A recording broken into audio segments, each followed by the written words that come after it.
Gopal ji.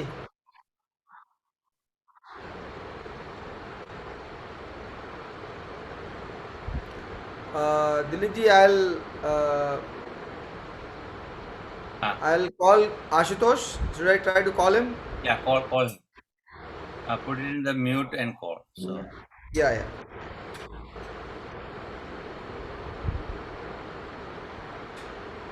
namaste everyone. Welcome to our 28th World Yoga Festival and the 7th International Day of Yoga celebration. Today is our 13th day. We have wonderful family members from the yoga community.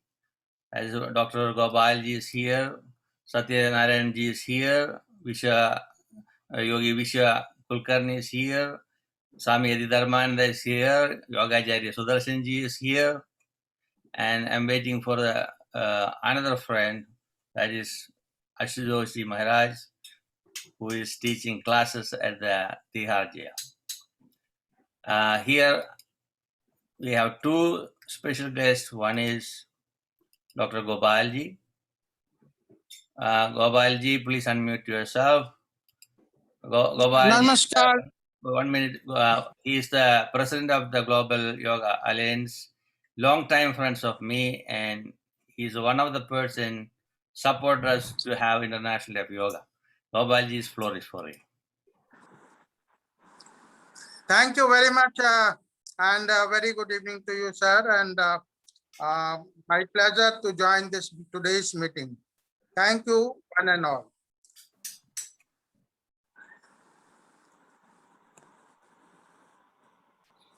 So you can present up to 20 minutes, 15-20 minutes. After everyone finishes, we'll have question answers. Thank you. Thank you very much. At the outset, let me first congratulate our esteemed friend Guru Dileepji, the president of World Yoga Community, and other respected members who have joined today's meeting. At the outset, I welcome and extend my heartiest greetings. Very soon we are going to commemorate International Day of Yoga on 21st June. And we all know that after the commemoration of International Day of Yoga globally, yoga has become one of the most important part of our life, particularly after the current pandemic of COVID-19. Yoga has emerged as a very powerful tool, not only to combat with the pandemic, but also to help the humanity to improve their immunity system. Many doctors, medical scientists are nowadays preaching and telling people to come forward for the deep breathing, long breathing, Anulom Vilom, Kapal Bhati, Bhastrika, so many other respiratory techniques. Not only doctors, but other Ayurveda experts, naturopaths, and the common man is also feeling the great need of yoga in the current pandemic situation. As we all know that yoga as described in Srimad Bhagavad Gita by the Yogeshwar, Lord Krishna, and very rightly he mentioned in Srimad Bhagavad Gita while preaching Arjuna about yoga. And he told Arjuna, look, the first lesson of yoga, it was given by me long time back to Bhagavan Surya, the sun. And the yoga tradition starts from there. And after, when sun took up the lesson of yoga, he forwarded it to the, this knowledge was forwarded to Manu, who created the Shasti. And after creation of Shasti, Manu gave this technique, the science, to his son, Ichwaku Vansh, the kings of Ichwaku Vansh. And afterward, it was carried forward.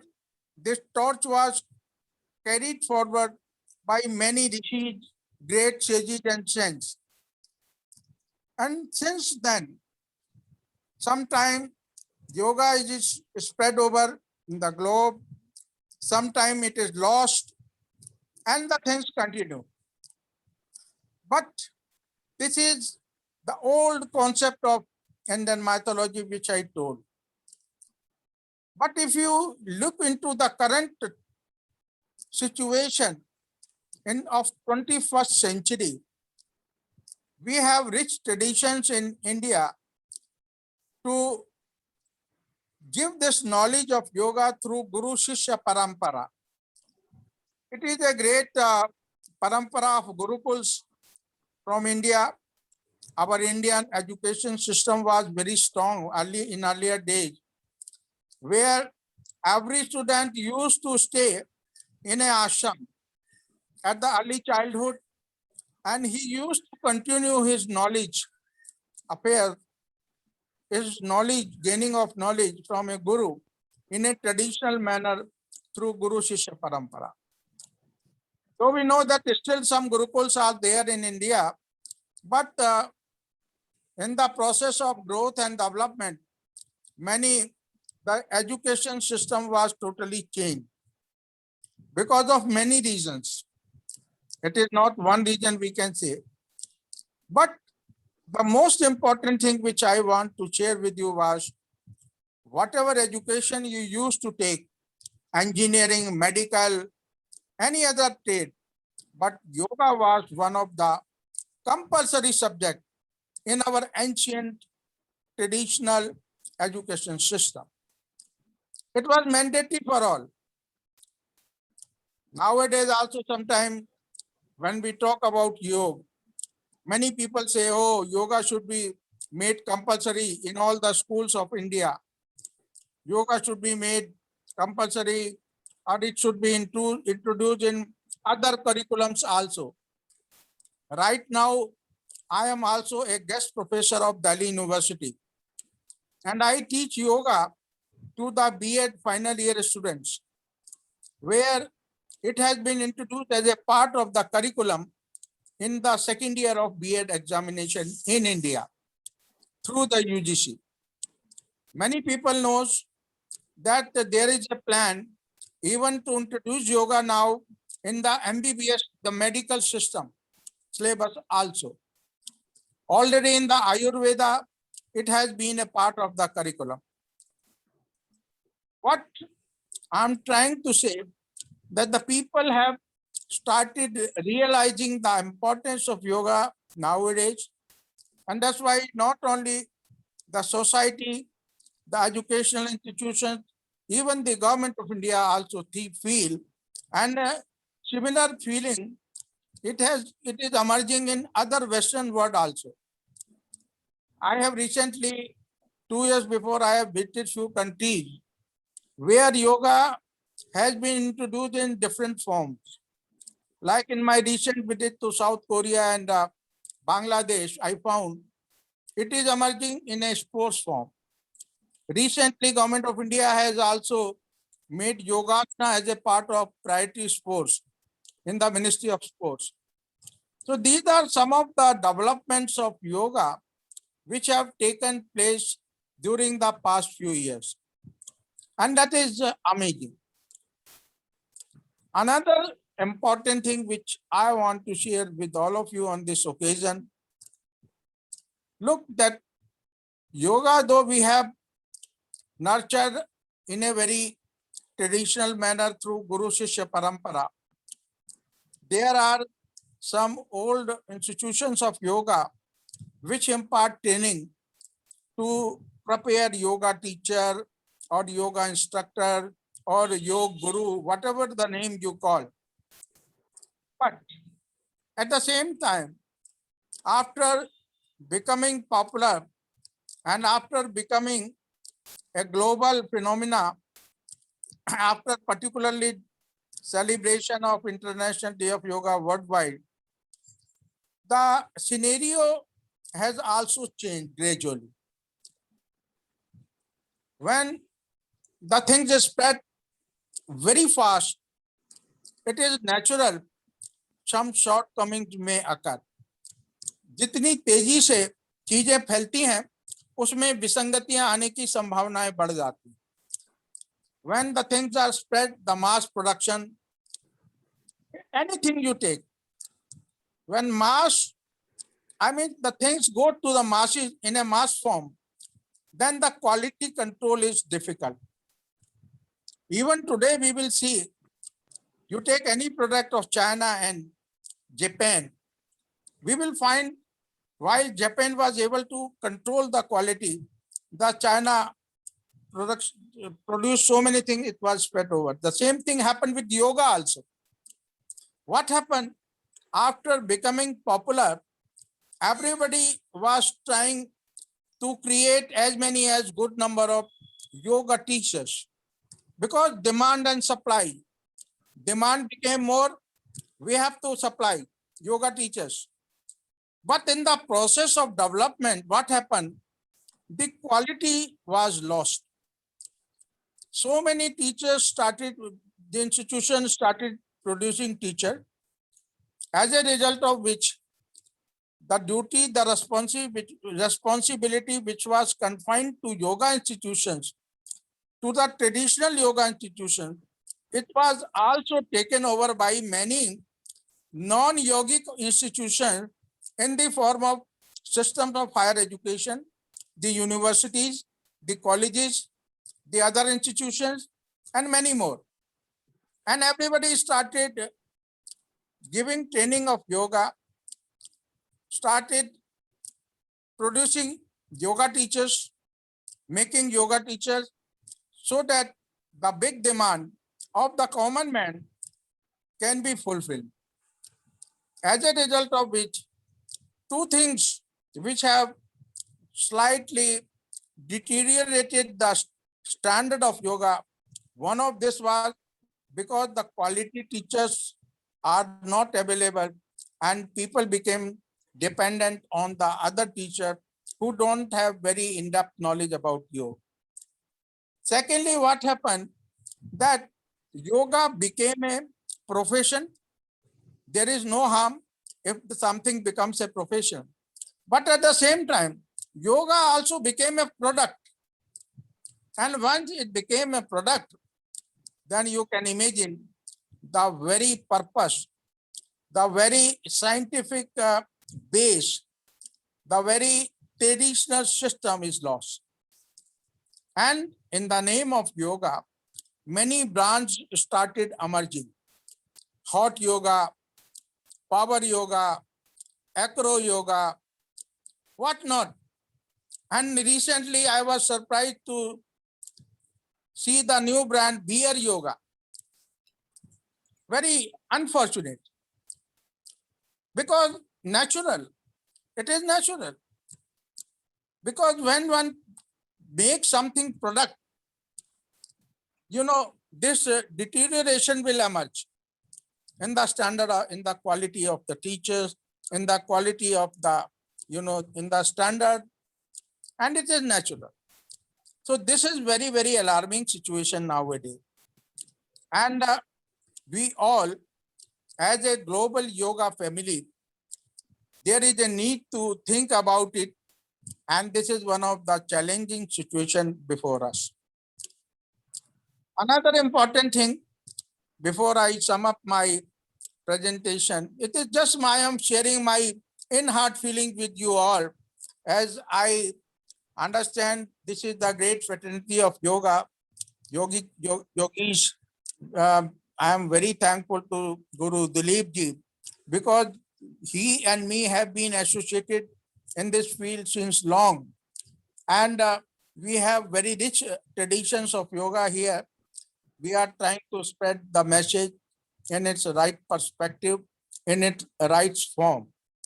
So finally, I would like to say that the time has come when there is a need. Yoga means union, we all know.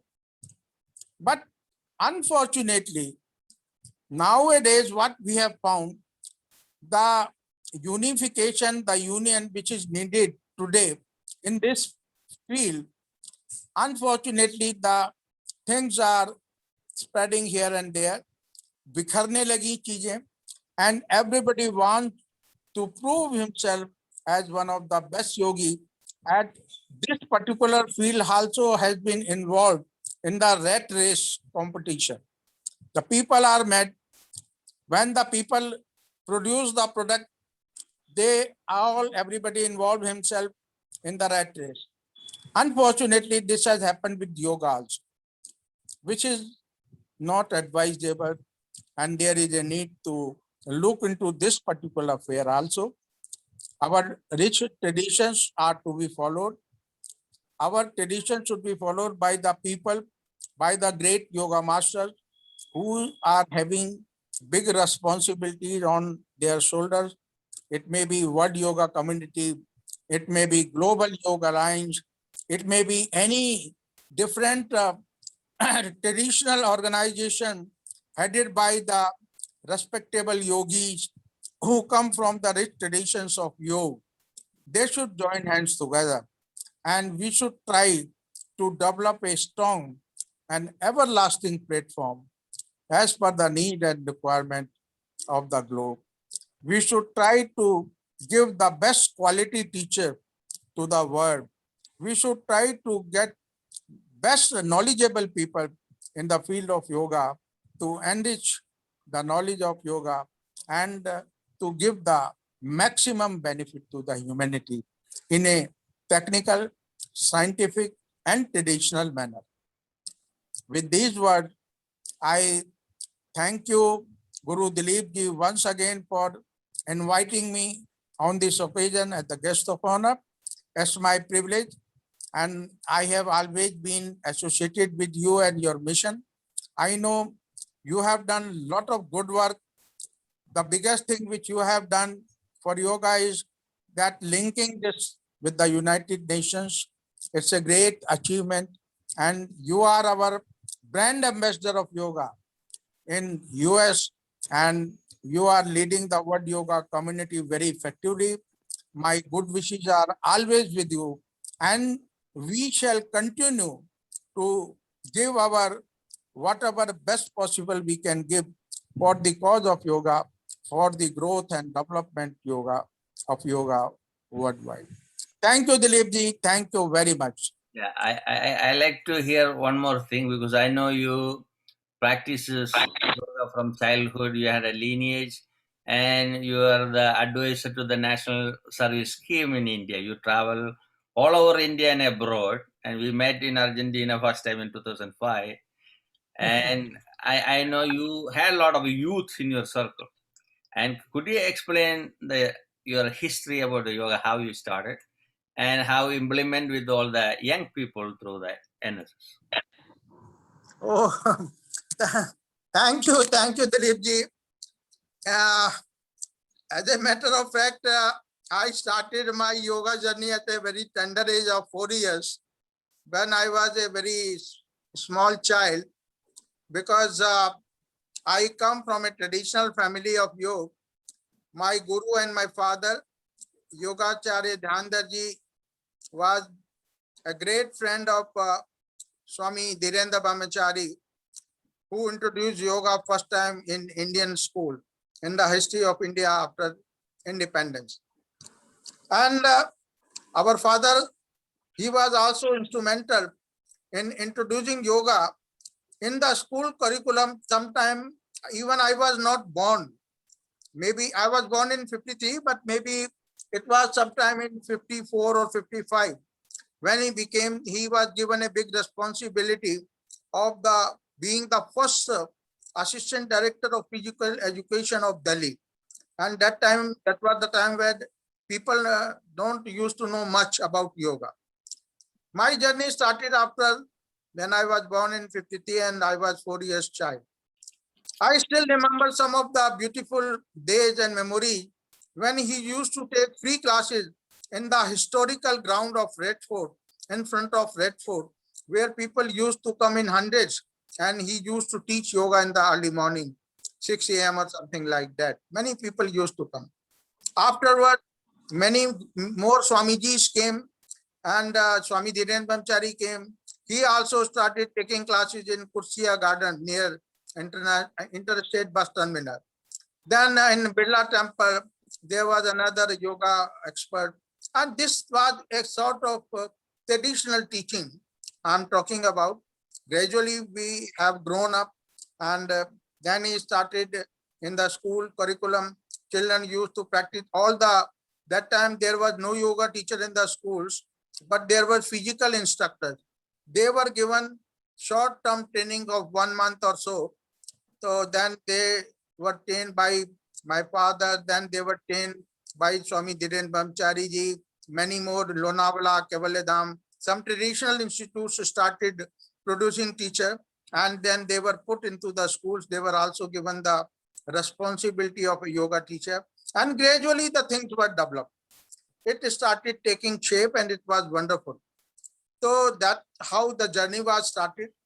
Then after, I started my career in JB Pant Hospital in the capacity of research officer of yoga, where we have undertaken several clinical research projects with the then scientists. And I did my graduation in Sanskrit, PG in Sanskrit literature. Then I did my PhD in Hatha Yoga. And afterwards, everything, it was grown, the things were developed, and we did a lot of research work. But there was a youth in my mind. I wanted to be a bureaucrat. Everybody, as usually, that time I was not a yoga person, I was a yoga student. Still, I consider myself as a yoga student because learning is a continuing process, we all know, and still we are a student. But during the past 50, 55 years, I thought that yoga is such a wonderful thing. And after completing my research project in JB Pant, I also served in All India Institute of Medical Sciences for 1 year. Then I switched over to bureaucracy, and I passed the UPSC examination, and I joined Government of India, where I served for 24 years. And after retiring from there, I again formed the Global Yoga Alliance. And as you know, now we are all a part of this. And I am very happy to tell the people, our great friend, Guru Dileepji is the most valuable advisor of Global Yoga Alliance. He has also been associated since the formation of Global Yoga Alliance. And as he rightly told, first time we met, not in India, but in South America. So that, yeah. So that is a wonderful journey, and I would like to thank once again. And still we are continuing to promote and to nurture and to develop further globally. Thank you. One more thing I want to ask. I know you are a dancer. You did very well in Kathak. So how do you feel about this dance and the yoga? What is your opinion? Actually, Dileepji, it's a wonderful question. Wonderful thing you have brought to the notice of the. Actually, I found that Nad, Nritya and Yoga is a very ideal combination. Because Nad Yoga, we all know, Nad is a great yoga. And many our great saints and rishis, they have not only practiced Nad, but by practicing Nad, they have got Nirvana. Sant Kabir, Mirabai, Sant Tukaram, many great people. So I have found that the music and dance, now whatever gestures we perform, I am a Kathak dancer, I make some mudras, like with a Yoni Mudra, Gyan Mudra. Mudra Vigyan itself is a great yoga. And when we incorporate our mudras in our dance gesture, it is an ideal combination. So I found that, yes, because we have to look into one great person, the biggest Yogeshwar on this earth is Yogeshwar Krishna. Fortunately, my name is also Gopal. That is a my name. So my father wanted me, since your name is Gopal, so you should learn all these arts, the classical music, the classical dance form, the other traditions, the other culture. Sola Kala mein se do char whatever I could, he could make me understand, and he tried his level best to nurture and develop me in the form of a yoga expert or whatever you can call. But still I say I am a yoga student. So I found dance and music is a very important component of yoga, which is to be incorporated in the yoga. Thank you. Thank you, thank you. I appreciate your time, valuable time joining with us, and your My piece of wisdom. Now I want to invite our Holiness Acharya Satyendra Narayanji, is the President of the Confederation of World Religions, long time friend of us, and I met him through Gopalji, and he's the advisor for the Global Yoga Alliance and part of the World Yoga Community too. Narayanji, मैं आचार्य सत्येंद्र नारायण जी को बहुत प्रणाम करता हूँ। बहुत दिन के बाद हम इसके माध्यम से मिल पा रहे हैं। हमारे पैटर्न बोर्ड के मेंबर भी हैं आप, और हमारे बहुत ही पुराने साथियों में और वेल विशर्स हमारे हैं ग्लोबल योग अलायंस के। आचार्य जी प्रणाम and my hearty welcome to you.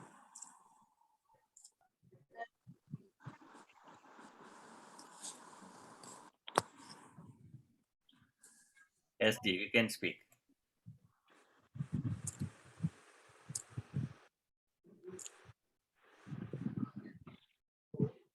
बोलिए महाराज जी।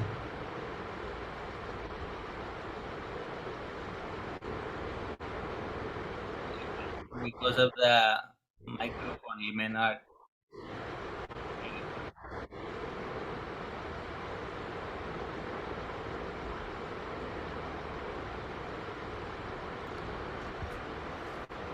महाराज जी बोलिए।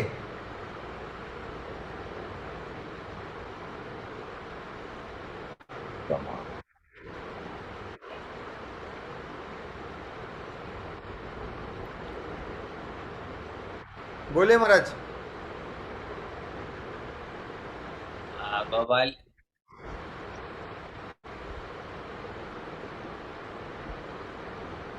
Gopalji,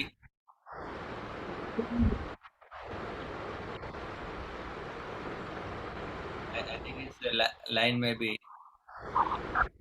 महाराज जी बोलिए।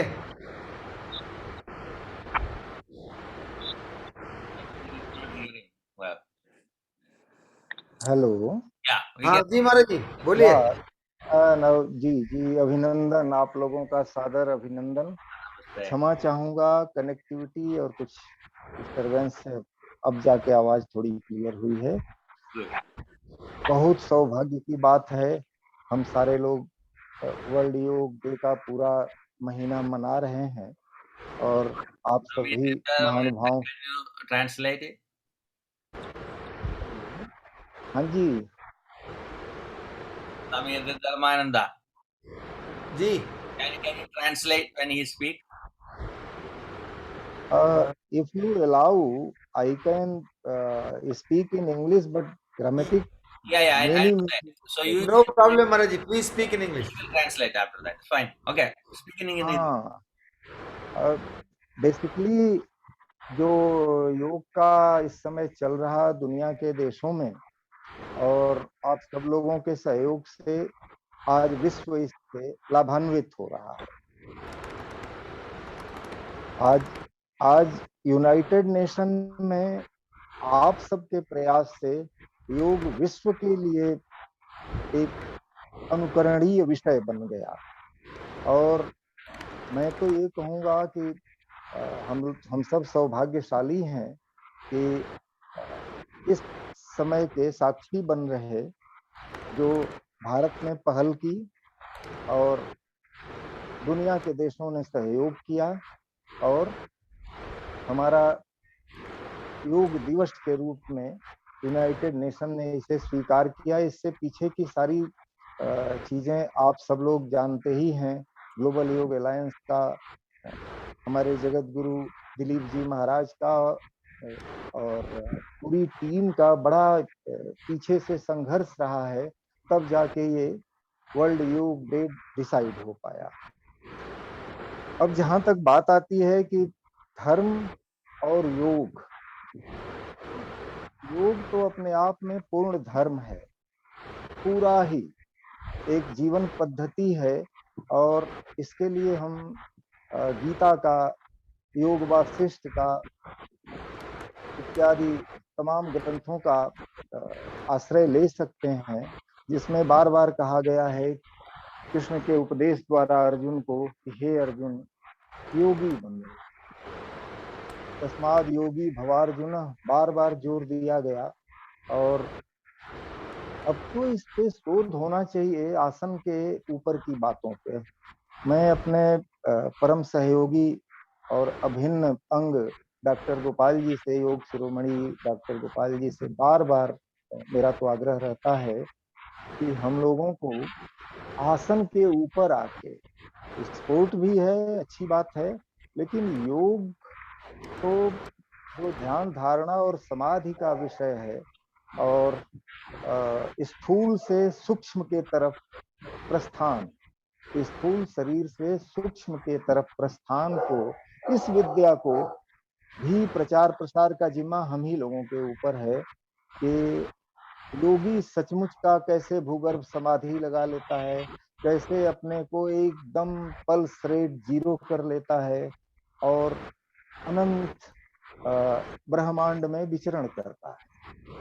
तो योग की वो क्रियाओं को भी हम लोगों को बल देना चाहिए। और पुनः आप सब लोगों का वंदन, अभिनंदन, और इसमें शामिल करने के लिए परम आदरणीय जगत गुरु दिलीप जी महाराज का, आदरणीय योग शिरोमणि डॉक्टर गोपाल जी का, आप सब महानुभावों का मैं हृदय से आभारी और कृतज्ञ हूँ। जय माता। Thank you, Ji. It was wonderful. Dilip ji, Yeah, can I ask him to share a little bit about his personal journey? yeah, sure. Ask him, ask him. महाराज जी, एक प्रश्न है, थोड़ा सा आपके अपनी जो योग जीवन का जो जर्नी है उसके बारे में थोड़ा सा बताइए कि आप किस तरह से योग को अपने जीवन में डाल करके इतना सेवा जो कर रहे हैं आप। मैं बड़ा भाग्यशाली रहा जर्नी का, तो ये कि मुझे करीब करीब 38-40 वर्ष हो गए। हम लोग हम लोग के आगे जो लोग हमारे गुरुजन रहे, वो प्रगाढ़तम विद्वानों में से पंडित ज्ञानचंद जी, 95 में शरीर पूरा हुआ, योग पर बड़ा काम किया। कुछ साथ धीरेन्द्र ब्रह्मचारी जी का थोड़ा बहुत रहा, हम लोग समझ नहीं पाए ज्यादा उनकी प्रतिभा को। महर्षि महेश योगी जी वगैरह इत्यादि जो ये मूर्धन्य आजाद भारत के की विभूतियां रही हैं, तो हम क्योंकि वर्ल्ड रिलीजियस पार्लियामेंट करके आचार्य प्रभाकर जी जो बड़े सहयोगी थे इस्कॉन के संस्थापक प्रभुपाद जी महाराज के, तो उन लोगों का बड़ा निकटतम संबंध रहा। और जो हमारे सर्वोच्च धर्माचार्य हैं, वो कहीं ना कहीं से विश्व भर में हम लोगों के साथ संबद्ध रहे।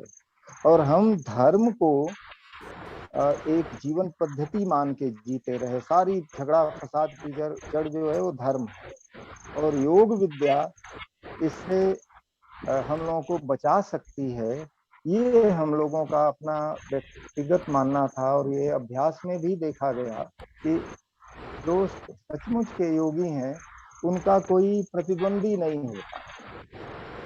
तो योग यात्रा, और ये आप कह सकते हैं कि योग और धर्म दोनों यात्रा 38-40 वर्ष लगभग होने को आ रहा हम लोगों को, और ये एक छोटा सा योगदान रहा। हमें, हमारा सौभाग्य है कि योग कन्फेडरेशन ऑफ इंडिया, ग्लोबल योग अलायंस इत्यादि संस्थाओं ने हमें अपने संरक्षक मंडल में रखने योग्य भी समझा। मैं उन तमाम विभूतियों और संस्थाओं का हृदय से आभारी हूँ। छोटी सी यात्रा है और प्रयास यही रहता है कि हम सब विश्व शांति, प्रगति और सुख समृद्धि के लिए एक साथ मिलजुल कर काम करें। And there is a question to Gopalji. Yeah. Shivaliga. As you are a classical dancer, have you experienced that while performing classical dance, is it possible to have stability in yogic postures? You check in the Yeah, uh, share with you that my experiences as a dancer as well as a yoga practitioner.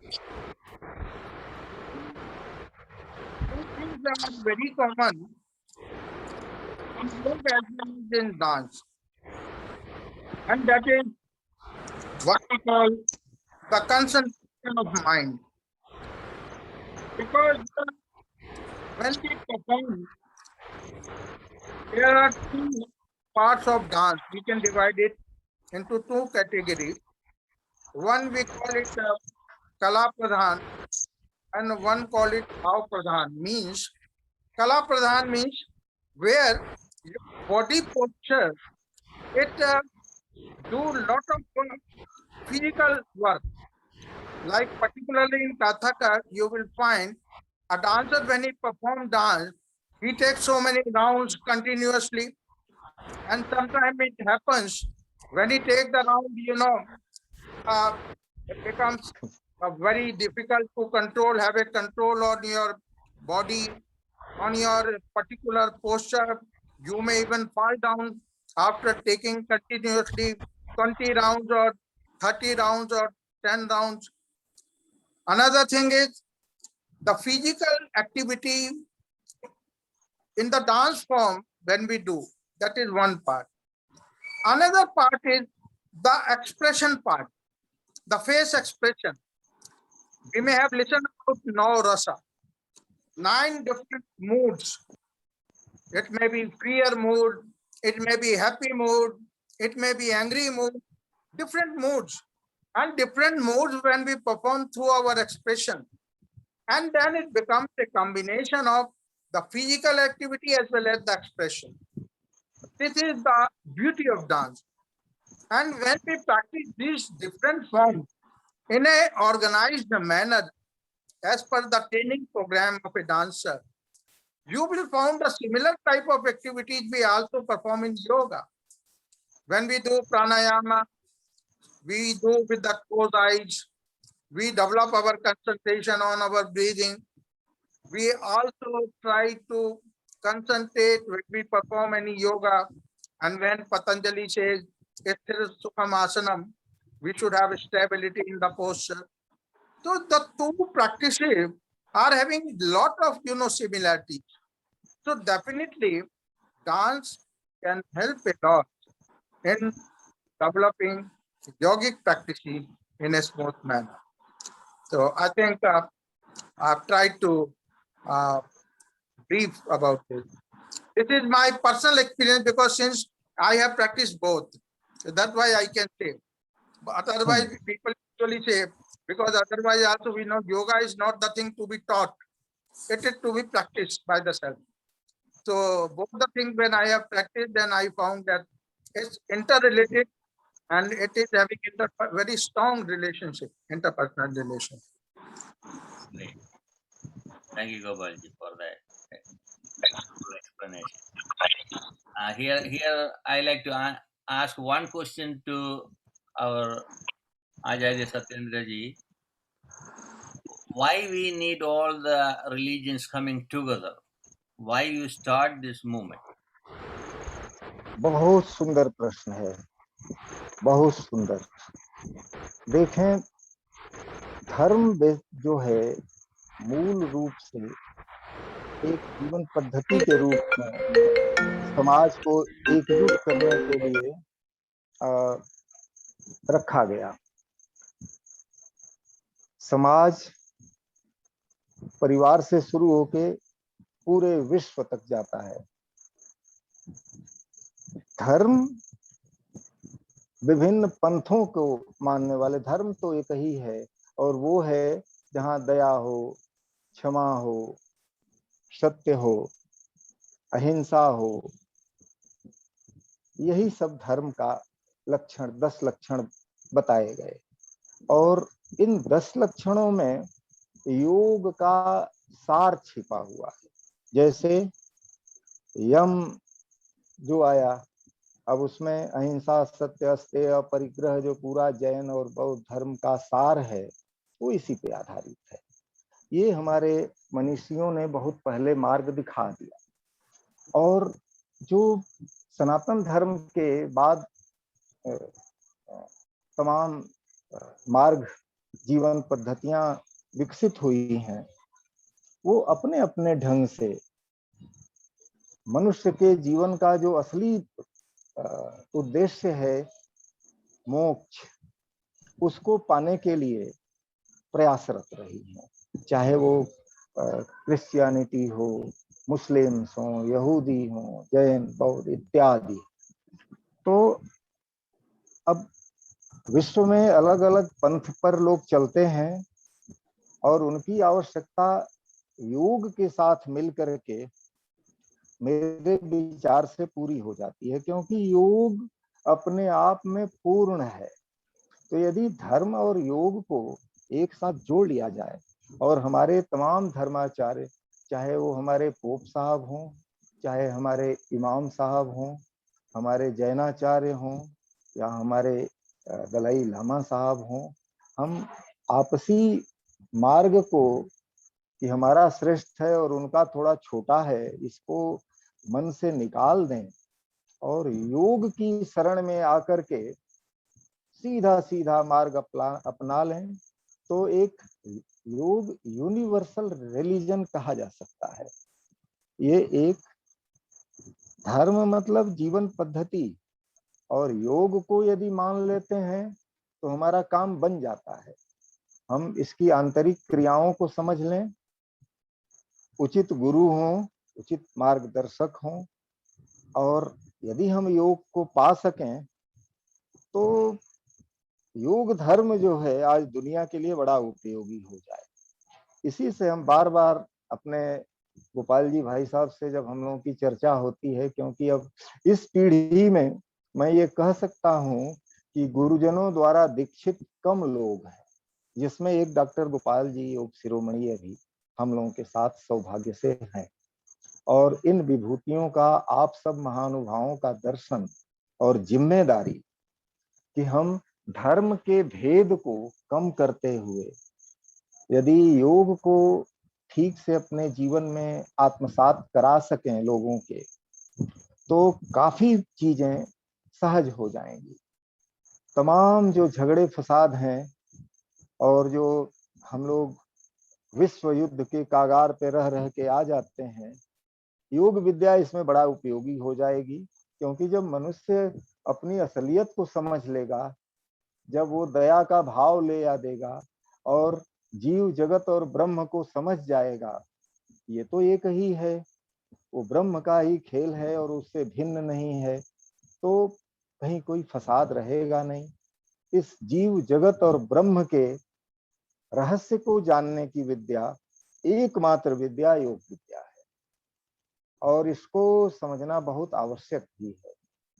धर्म को इसके साथ साथ जोड़ के, क्योंकि कोई धर्म नहीं कहता कि किसी का अपमान कर दो, कहीं हत्या कर दो, किसी जीव का वध कर दो, कहीं नहीं कहा गया। तो हम आने वाली पीढ़ी को इस महान संकटों से, युद्ध की विभीषिकाओं से बचा सकें, और सब लोग अपनी मर्यादा में रह सकें, यह मार्ग योग विद्या और धर्म दोनों मिलके समाज को देते हैं। तो बहुत आभारी रहूंगा ये तमाम हमारे शिवानंद आश्रम और अन्य विद्वान गण जो विराजमान हैं, वो अपने स्तर से, और जो लोग इसको देख सुन रहे होंगे या आगे देखेंगे, वो इस मार्ग को अत्यधिक सशक्त रूप से दुनिया के सामने आने वाले समय में प्रस्तुत करेंगे।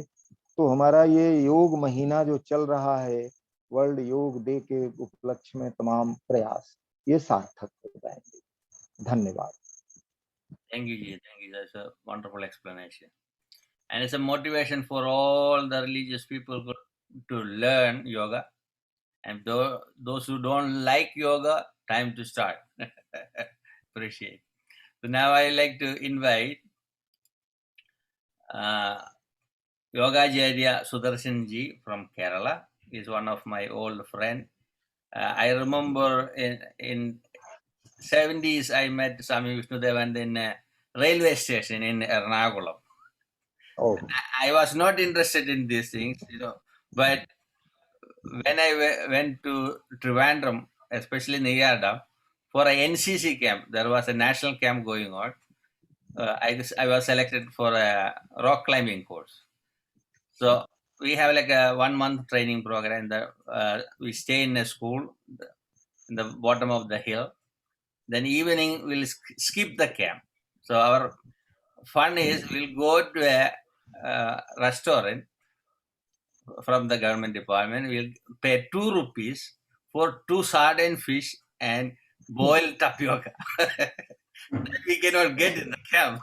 So we'll eat that one and climb up the hill and end up reach the ashram. That's where we get the connection. Then after a long time, I was we were at the Kendra, and one of my friends said, "Oh, we'll go to the training program, the Shivananda Center, Yada." Then there I met his brother, and I met his father through my uncle Guru Nityadeniyadi. Then we became like a real friends. And here it is, Yogajarya Sudarshan Ji. He was the director at the Shivananda Center in Uttaragashi and different places. And he was in Dubai long time, now in Kerala. Sudarshan Ji, floor is for you. Yeah. Namaste to everybody, and especially Dileepji. And as you already introduced yourself, our friendships and everything, but still I will talk a little more. And yeah, namaste to all Swamiji and all the listeners, Yoga Jnyasu, everybody. Hari Om. Anyway, we are all, and daily all the talks are all happening about the yoga and everything. Let me talk about myself, how I came to this path and how I am continuing, what made me to continue. And as Guruji already told, like my father, he was young itself, came in this spiritual path because of Nataraj Guru. Hope many of you knows. He is the main disciple of Nataraj Guru and Guru of Swami Nitya Chaitanya Yedi. So one day he was searching a place in Ejimala, and then he, with his disciples, came to Hope, and that was in a forest area. Nothing was there. All there was a temple, and we are taking care of the temple. And Guruji and all the 10 people came and asking, okay, we need food for everybody. And then from there, Father said, okay, we can make some porridge and some like that. So Guruji said, okay, Nataraj Guru. And we felt they are all happy. And the first blessing from Guruji was there won't be any difficulty for food in our life. And that was true. Still happily living on. And from there, my father, regularly used to go. That was when I was born, that time only. And Guru Gulam, and came to spirituality. And we also adopted the prayers and learning Bhagavad Gita. So we used to daily read 5 verses in Bhagavad Gita, and father used to explain however he can. And that was going on. And luckily, one yoga teacher, one O.C. Nambiar from Nileshwar, Northern Kerala, came home and started teaching us yoga. And that time I was just 10 years. And we all brothers. Swami Govindra is my elder brother. So we were all practicing. And so that was the introduction to the yoga. But later our schools and colleges, in between these things are all stopped. And after my college, reached to Nayada Shivananda Ashram for the yoga teacher's course, 1 month course. So I just went for the course. Swamiji said, my brother said, okay, come and do it. I just like that went. I had no idea at all. I know what yoga and everything, but after the college and everything, spirituality, everything was gone. And once I reached uh, ashram and then did the course and regular practice, and then continued staying there for some time. And daily morning 4 o'clock wake up and things are happening. I had no idea, but lot of inner changes started happening. Even I had no idea what's happening.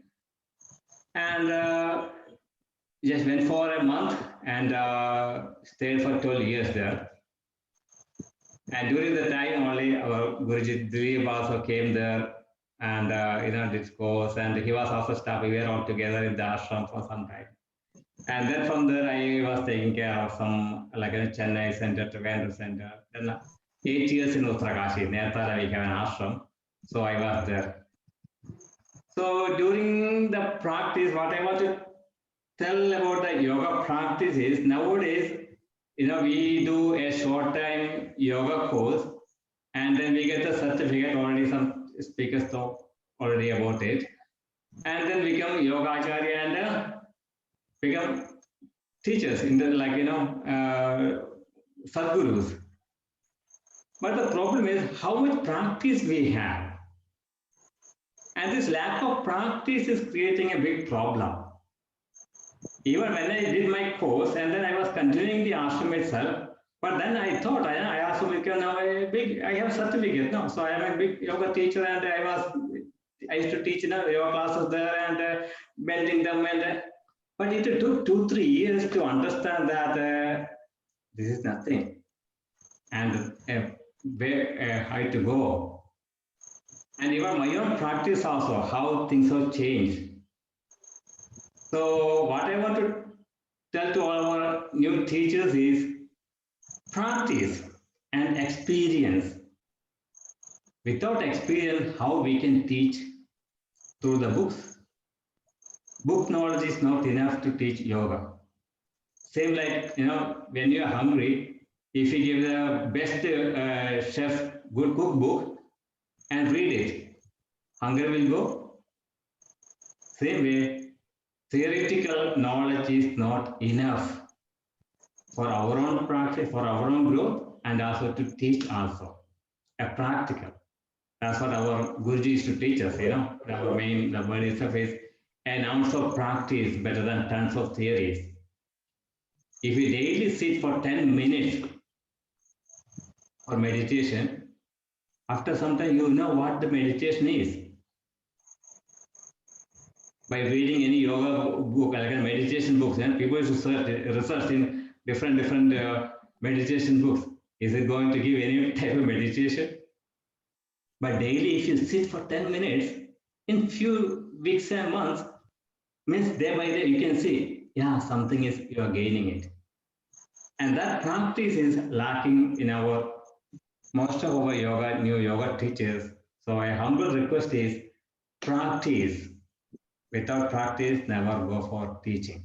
Because that the students also will experience it. They also cannot get it fully. So our own practice is the main thing. And also, like in the year myself, I used to practice and late in the beginning, I used to push the people and to make the postures and like that. And it took some time. Relax, and you will be getting into the position. I used to tell the people 3 things to remember: relaxation, breathing, concentration. Always be relaxed. Try to fight with your own body. Synchronize your breathing. Concentrate what you are doing. When you are practicing yoga, concentrate it.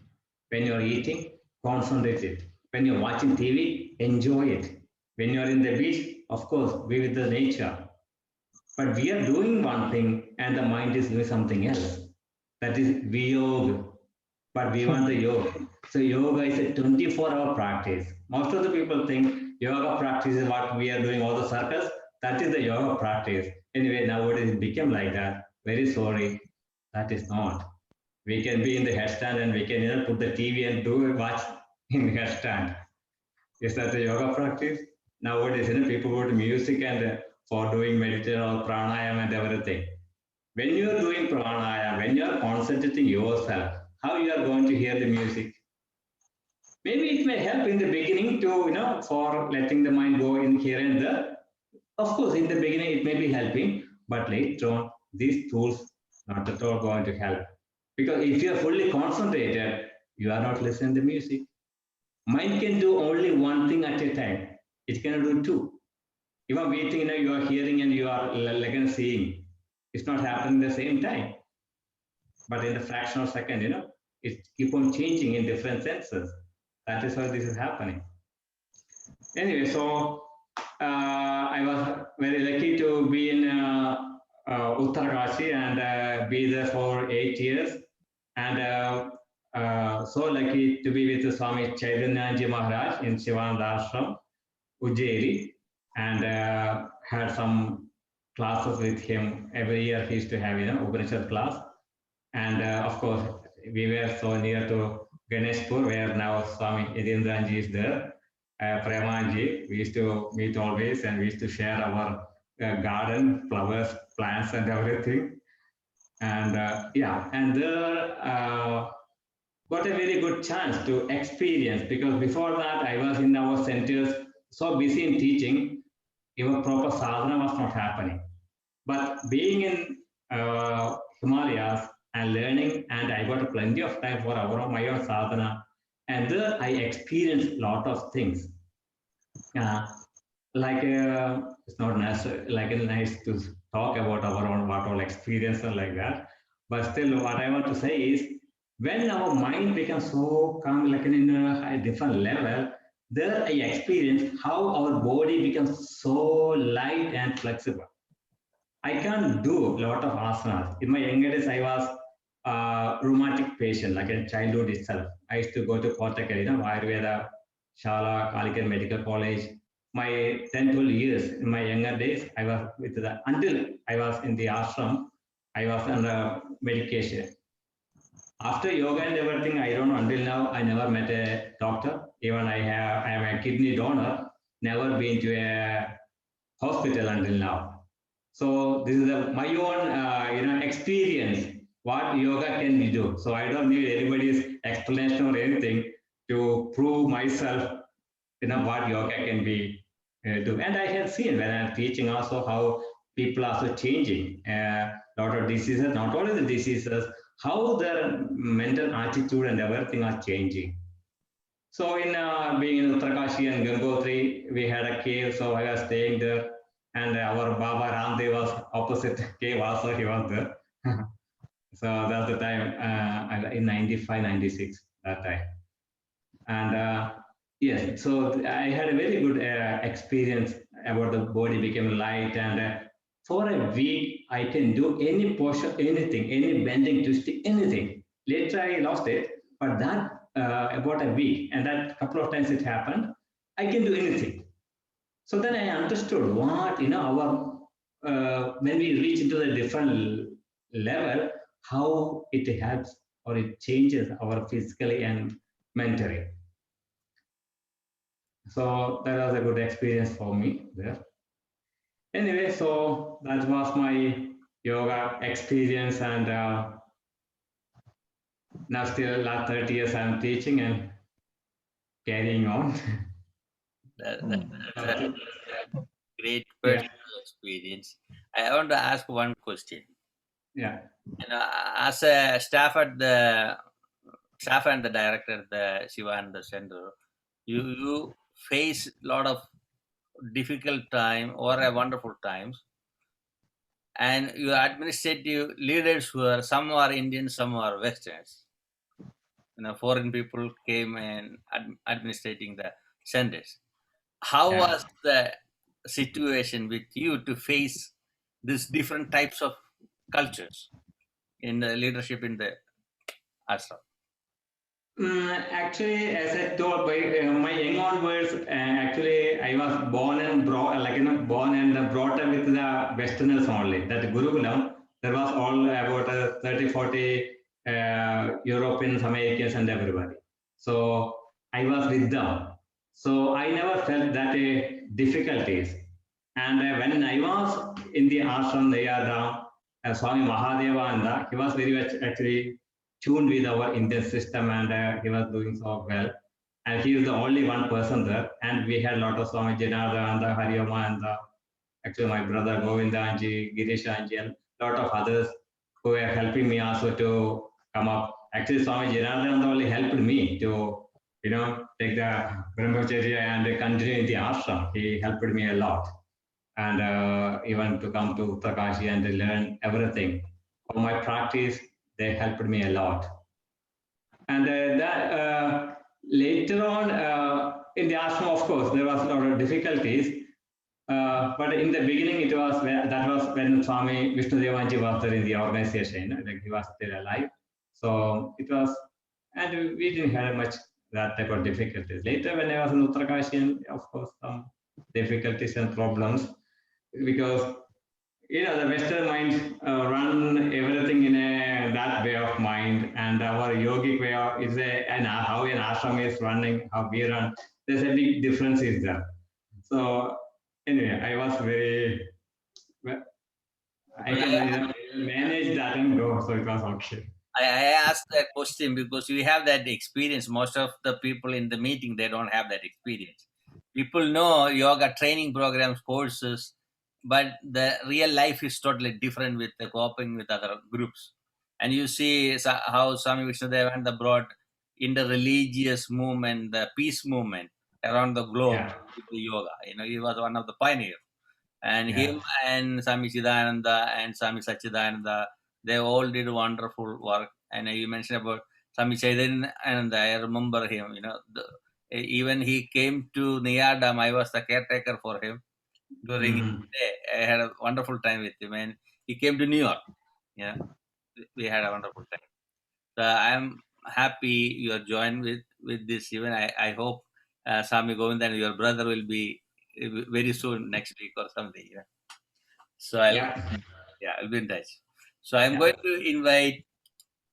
So thank you so much for everybody, Dileepji, and of course we were all sometime in between also we are chatting through the messenger and everything. And Swamiji, everybody will meet sometime somewhere. Yes. So after everyone speak, we'll have more questions from the audience. Okay. Yeah. So now I would like to invite Yogi Vishwanath Kulkarni.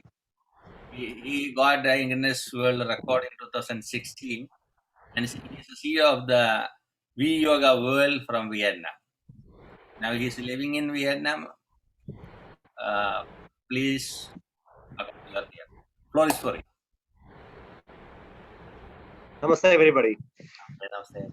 So it's my great pleasure that with all the leaders of the world, so those spreading the good awareness of the yoga and bring each one of the person to lead them from physically, mentally, and emotionally and spiritually, especially to lead them in a proper way. I really, it's my great honor to be here with all of you and to get the proper knowledge from me myself also. Still, I'm the learner. Still, I'm as a very, very tiny student. And thanks all of you, and especially thanks Guru Dileepji. So he let me participate in this one to share some of my experiences with what related to yoga.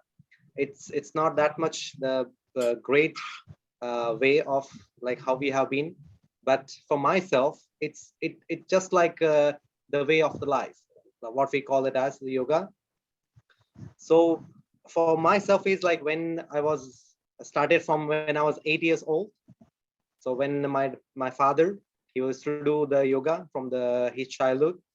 And when I was a small kid, I would just watch what he was doing and to know about what exactly the yoga can help to bring the proper health for physically and mentally also. And he used to teach some of my relatives and some of the students. So from that time, I inspired to let myself to be there from when I was 8 years old. I started with practicing only asanas. I wasn't aware about the pranayamas, dhyana, or nothing else. I was just started with asanas. So, in India, that's like the narrow-minded family. They wanted me to be a doctor, and I was started with my science. I started with the science, and I was like a bachelor degree. I finished everything. So my mom wanted me to become a doctor, and my dad wanted me to become the MBA student, to become the great businessman in India. So what happens is that time my family condition wasn't that much stable economically with my two brothers and my sisters. So that time I was into with both studying the science as also the MBA. I was taking care of both in the same time. So I got one opportunity in my NCC camp. I was a student of NCC cadet also. Like 8 years, I was from school to the until the degree. I was like 8 years I served for the NCC. So in NCC camp, I got the one opportunity to perform my yoga postures. So from that point, everybody started to recognize me. So this guy is doing yoga postures and difficult postures. So then I bring up that my knowledge about yoga postures only to the national level and international level. So one in international conference, I got the one opportunity to work with in one organization in Bangkok. So then I decided to take that opportunity to support my family and everybody. So then I left India when I was 20 years old. So I joined that organization and started to do that. So my father didn't allow me to go that organization. So he wanted me to study there first. So that time, he get to know that I got this opportunity by the newspaper, the local newspaper in India. So he was surprised. He asked me that, is that really want to go or not? So that I said, so I choose this line now. This is will become my profession, and it's in my blood, and already it will be my passion. From that time, I start to study with my father and my all the gurus in India first. And I took all these knowledges almost like 5 years. Then I left the India because we used to stay in the temple. We used to take care of the temple. I was a priest. Like I used to pray for the God and all my relatives' home and all my community there. I had the knowledge about Bhagavad Gita and Patanjali Yoga Sutra and all these things from the childhood. So what I use the yoga knowledge, ancient yoga knowledge, I put that in a scientific way, how it's merged and how it works exactly to the spinal cord, to the internal organs, to the brain cells, to the blood circulation. And I merge and I make as a complete one different flow with the postures and the pranayamas and dhyana mudras to let the people understand how really the ancient yoga brings from the zero level to the higher consciousness. So that I took to the different countries. I stayed like 2-3 months in Bangkok. I got to promotion. I moved to the Hong Kong. I worked in Hong Kong almost like 2 years. Then I moved to Australia. I stay in Australia, Sydney for around 2 years. Once I moved from the Australia to Vietnam, then I realized that this is a time that I bring the complete unique way of the yoga to let the people understand the real meaning of yoga, not only just doing the postures. Because right now, like everybody, we know that it's just bringing as a exercise, doing the postures, getting a sweat and finish it. 1 hour they practice, get sweat and they go home. That's this thing. They think this is the yoga. So I realized this one. Then I made a complete different way of the flow. Even though they like about the yoga postures, asanas, I introduced the asanas, how it affected with the breathing and without the breathing, how it affected with some different kind of pranayamas or not. Then I opened my own organization here. It's almost like 11 years, like 2 days before, 11th of June, it's finished 11 years. So we opened like almost like 6 to 7 branches here in Vietnam right now. And without like any problem with any members or any problems, all the Vietnamese people help me a lot to bring this, my dream, it comes to true. And from that time, I was thinking that how we can prove to the people to know about yoga can help with just 1 hour. It's not only for 1 hour, it can be work it out 24 hours. It just practicing postures. It's not only the 1 hour. Okay, you maybe practice for 1 hour, but like what you mentioned about, some of you mentioned, it is a 24 hours practice. So then I realized that, okay, bring me this one as to practice for the long term. Then I made a one Guinness World Record in Vietnam. And that's the thing about how the people, even the people they're practicing for a long time, they cannot perform with the postures, with the asanas, without a proper support, coordination about the mind and the breath. So that's what I wanted to prove that. Then I made this Guinness World Record to practice more than 35 hours continuously. Then that was my message to send to all the people in Vietnam and all over the world. That is, like, if you practice the postures, asanas with the breathing, you can practice really long and your mind will be more calm without any pressure, without any giving any pain or anything. You can do it very well performed. So then I bring the same knowledge to the Japan, and in Japan I will teach a lot of Japanese, and I made 5 world records there to let them know that how the offspring, what they use the natural water to practice, and how to take a shower and all this thing they use it. Then I let them know how they can perform with the same way, with a meditative way, meditative postures.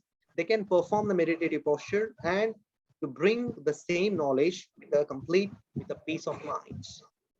Then they also understand, and they're really doing really great now in Japan also. And let them know about, I let them know how yoga and breath works. And that was my message for the Japanese. And Vietnam, we're doing with all kind of the yogas, but we keep the basic ancient yoga still. That's what my message to spread all of them, that we are doing yoga, but the thing about how we send the message of yoga, it has to be the base, what we call, it has to be strong. This has to be strong, it has to be come from us and to everybody. So like what I made it and everything, it's all because of what I had a knowledge from my father and my all gurus and everybody. So just my difference is what they're practicing in different countries or different people, everything. Just I merge it, like how the ancient yoga works with a scientific way. That's what I am doing.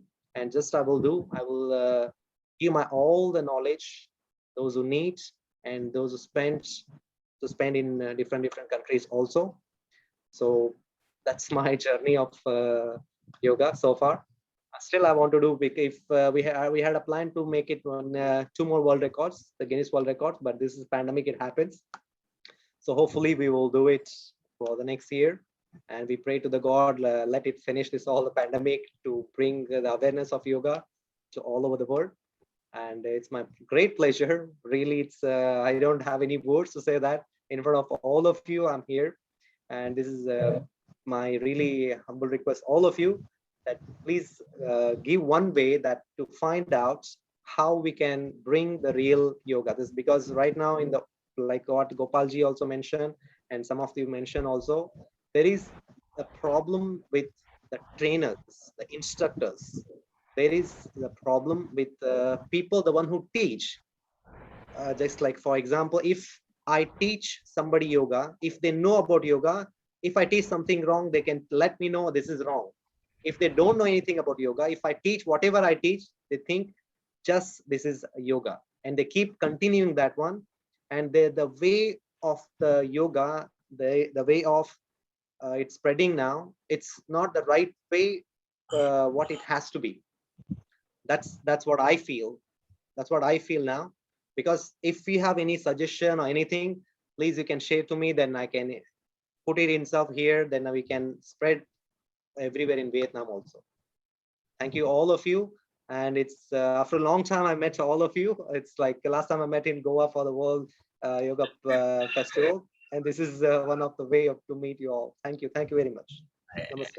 I'm so glad that you brought yoga in a different perception, And a lot of time, oldies like us, we don't like this well record, this and that.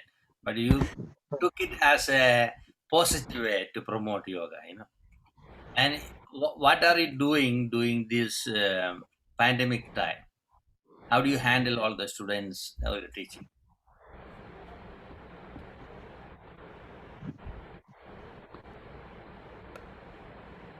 This is the Hello. question. Cannot hear. How do you handle your students during this pandemic time? Guruji, I cannot hear. Something stuck. Can you hear me now? Can you hear me? Can you Kulkarni ji, can you hear any one of us? Okay, I can read in Facebook here. I can read. I I, cannot hear, but I read here. I can write. I can write.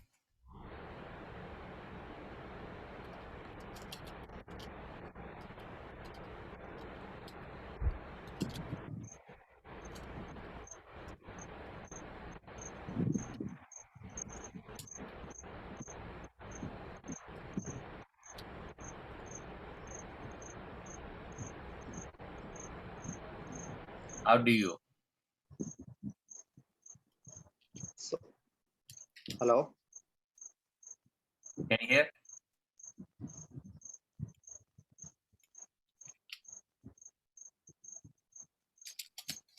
Hello. We can hear. We can hear you. Okay, so how to handle this? Handle your students during the COVID time. Okay, I have it here.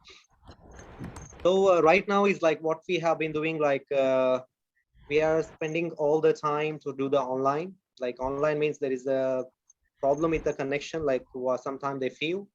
And what we have been doing, that we are making the recording of the videos in the different classes, like pranayamas, postures with what we have, Ashtanga yoga and all the different classes.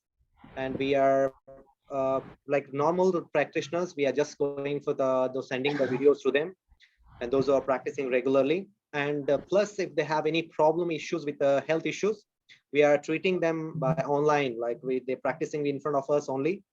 And if there is any serious condition, right now we are not taking any like serious condition patients. And if they have any normal like minor problems, like a small back pain or any knee kind of knee pain or any simple symptoms of the internal organs, we're training them just by online only. And they're practicing according to the alignment and the breathing techniques what we are teaching from online. And from normal practitioners, we are sending them directly to the 1 hour videos, 45 minutes to 1 hour video. They have our link in our website and our fan pages.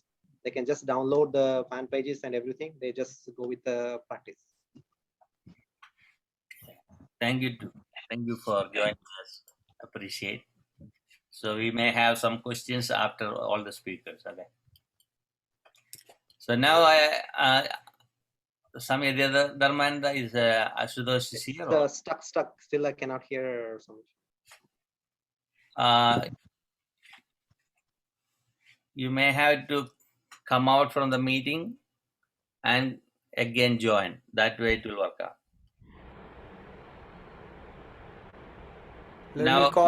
Let me try to call Ashutosh and get back to you. Okay. So I want to invite Dr. Vinamra Sharmaji. I know this will be an inspirational thing for a young guy going to abroad, bringing yoga in a world record. What do you think about that?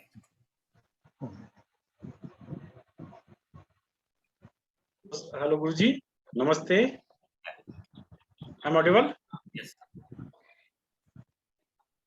Yes.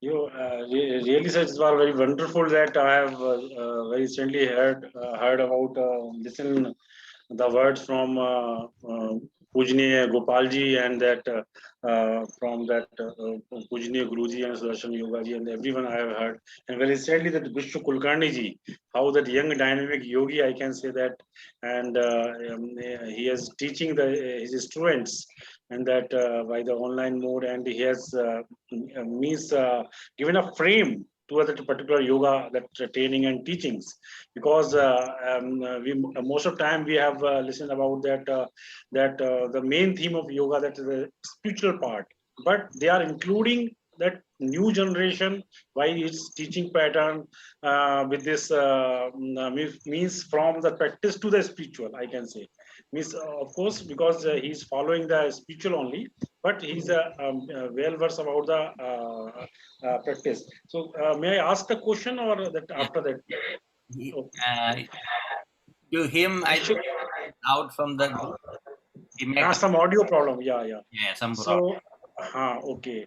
So I want to more curious to know about that from the Vishnu Kulkarni ji, that how that managing the things, and how that means what type of curriculum they have designed for the students for delivering the contents, how they are means motivating the student, especially because we have listened just now about the Vishnu Kulkarni ji. So how they are motivating the students to integrate and that students. This is my question from the Vishnu Pandit, and if it is able to hear If from, he's coming back, then we'll we will.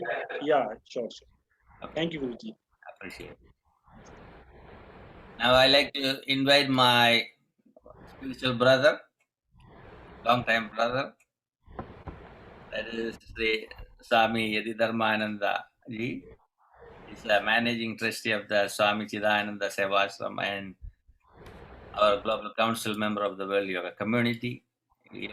We always meet either in Delhi or Kerala or in New York. And even he came to UN, you know. So he was all one of the disciple of Swami Chidananda Maharaj. Is a successor of Swami Shivananda. And Swami Ramasurivananda was my close friend, and they are close buddies. There's a lot of things to talk about. So without delay, I want to invite him directly. Swami Ramananda, the floor is for you. I don't know where to start, but thank you, Guruji, because I remember 2016, and when we were celebrating Swami Chidananda's birth centenary, then going to the World Parliament of Religion, and without your help, 1 month in Manhattan, and you made United Nations like my second home. So I'm grateful. And my pranams to Acharya ji, Satyendra ji. I'm very, very blessed to. I have heard so much about you, but never had your darshan. So, धन्यवाद आपका आशीर्वाद और आपके आशीर्वचन के लिए. Dileep ji said that I should talk about my personal journey. The whole night will go. But I will make some relevant points because we have been talking about interfaith, World Yoga Community, and Dileepji he's like an embodiment of interfaith, and I am his younger brother. So my story begins like this. In 1972, this body was born, and the same year, in my birthplace, my hometown, where this body was born, Cuttack in Odisha, there was a massive interfaith conference for the first time organized by my Guruji Swami Chidananda Maharaj. And that is the first time that father of my body met Swami Chidananda and became his disciple. So I was kind of born into the interfaith interfaith moment in Orissa, where first time all the leaders of all different religions came. Somebody from Vatican came, somebody from all the other religions came, and there was a massive conference. And so I got connected, and that's how my father came into contact with his guru. And then that contact became so powerful that eventually he also decided to become a sannyasin. So when I was studying in my 12th standard, and my father decided to, he felt that his responsibilities are over, the family responsibility is over. So he decided to go and take sannyas from my Guruji, Swami Chidanand Maharaj. And at that time I was 17-year-old, and I did not like that because I felt abandoned. I felt that how can you just leave me? I still have to, because in Indian family, children are dependent on their parents until they have higher education and a job. So and then that was a very emotionally disturbing time for me also. So I was in a crucial time of my 12th standard. I didn't do well in my exams. Like Kulkarni ji said, Kulkarni ji was lucky that only few people had different professions. I had five people wanting me to become five different professionals. So, but I did not like that whole approach of my father. So I was very angry and very upset at Swami Chidanji and my father, and I thought that these two people are responsible for my problems in life.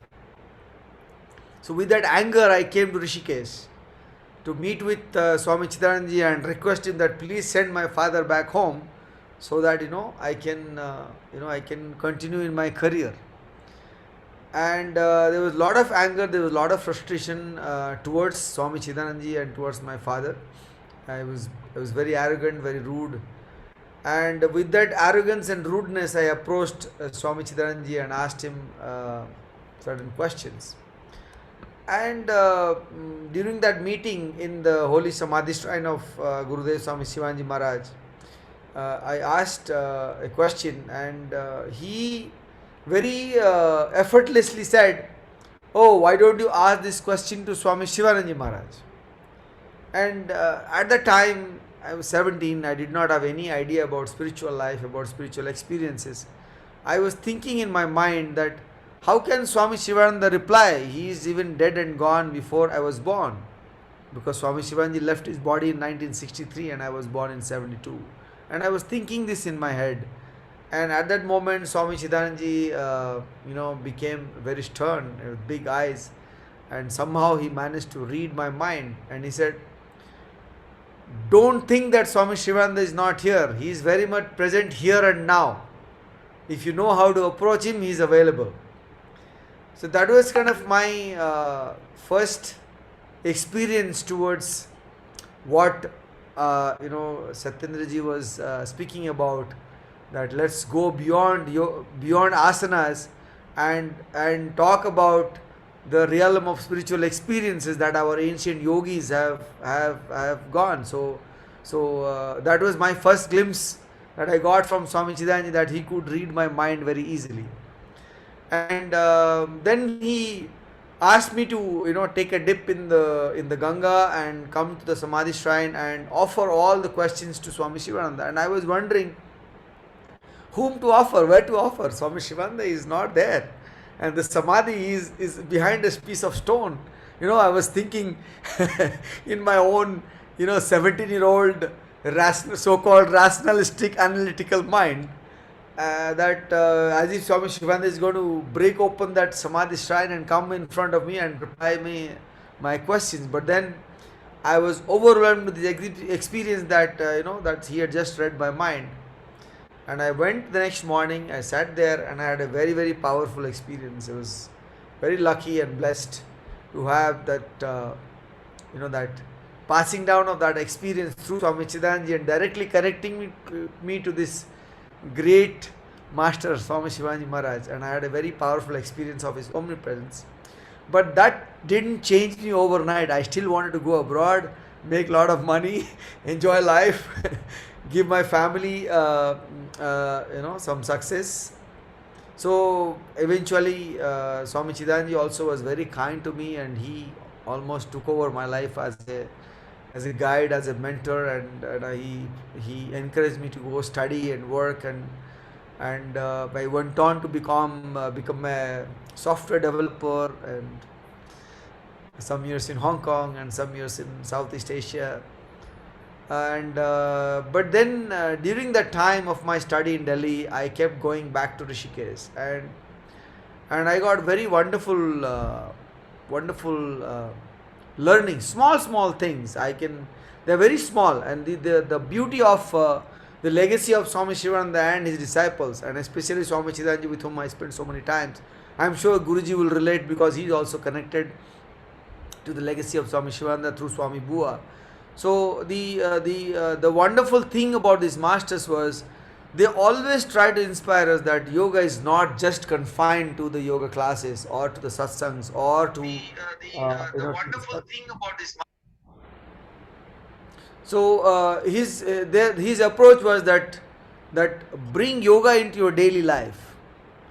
Let it not be confined only when you go to the yoga classes or to a lecture or to a Bhagavad Gita session or a lecture session. So I'll give you one or two very simple, very small and very funny incidents that really changed my life as a 17-year-old boy without having any background of spirituality. How to inculcate. I mean, this is something that I always share. Guruji must have heard this story so many times, but I will take this opportunity to share it here also. So when I joined Swami Chidanji to be one of his assistants, and I did not get time to study, and I haven't studied properly, like going to classes, going for yoga classes and learning Patanjali Yoga Sutras. My learning was being with my guru, my master. It was like an apprentice. So Swami Chidanji was a very simple and humble saint. So he would sit on the floor to eat food, and in the name of food he would have boiled vegetables, no rice, no dal, no spicy stuff. So I would be serving food to him, and he had a particular way of keeping things around him. So I served him food, and he finished food, and I was about to clear the tray, and he said, no, sit down, I want to talk to you. I said, then he asked me, so how long have you been serving me? I said, Swamiji, it's been almost 3 years now. So how many times do you lay the tray for me? I said, 3 times, and if you have coffee, it's 4 times. So you have been laying tray for me for 3 times and 4 times a day for last 3 years, and you cannot keep the spoon straight. I mean, he pointed out towards a spoon which was not like 100% straight. It was little crooked. Not perfectly straight, but little crooked. And when I look at that, and I was young, and I was looking up to Swami Chidanji not as a guru, but like a grandmother or a grandfather. I had that kind of a relationship with him. So I didn't take him with that devotional seriousness like other disciples would take him at the time. So I said, it's just a spoon, so what's the big deal about it? ये चम्मच ही तो है, इसमें क्या कौन सी बड़ी बात है? And I'm thinking in my head, and he replies, this is the problem with the younger generation. You don't give value to small things. And how will you understand the bigger things in life? How will you understand the supreme reality? How will you understand the mystery of creation? How will you understand yoga? And how will you understand supreme Brahman? And once again my cynical mind says, अरे क्या कोई सुबह सुबह कोई नहीं मिला टांग खींचने के लिए? Give me a break. Where is the spoon and where is the supreme Brahman? Why this connection? And then immediately he replies again. This is my thought in my mind, and his reply is, unless you experience the Brahman in the spoon, unless you accept the spoon also as an embodiment of the supreme reality, you will never be able to reach that level of consciousness and understand what Supreme Brahman is.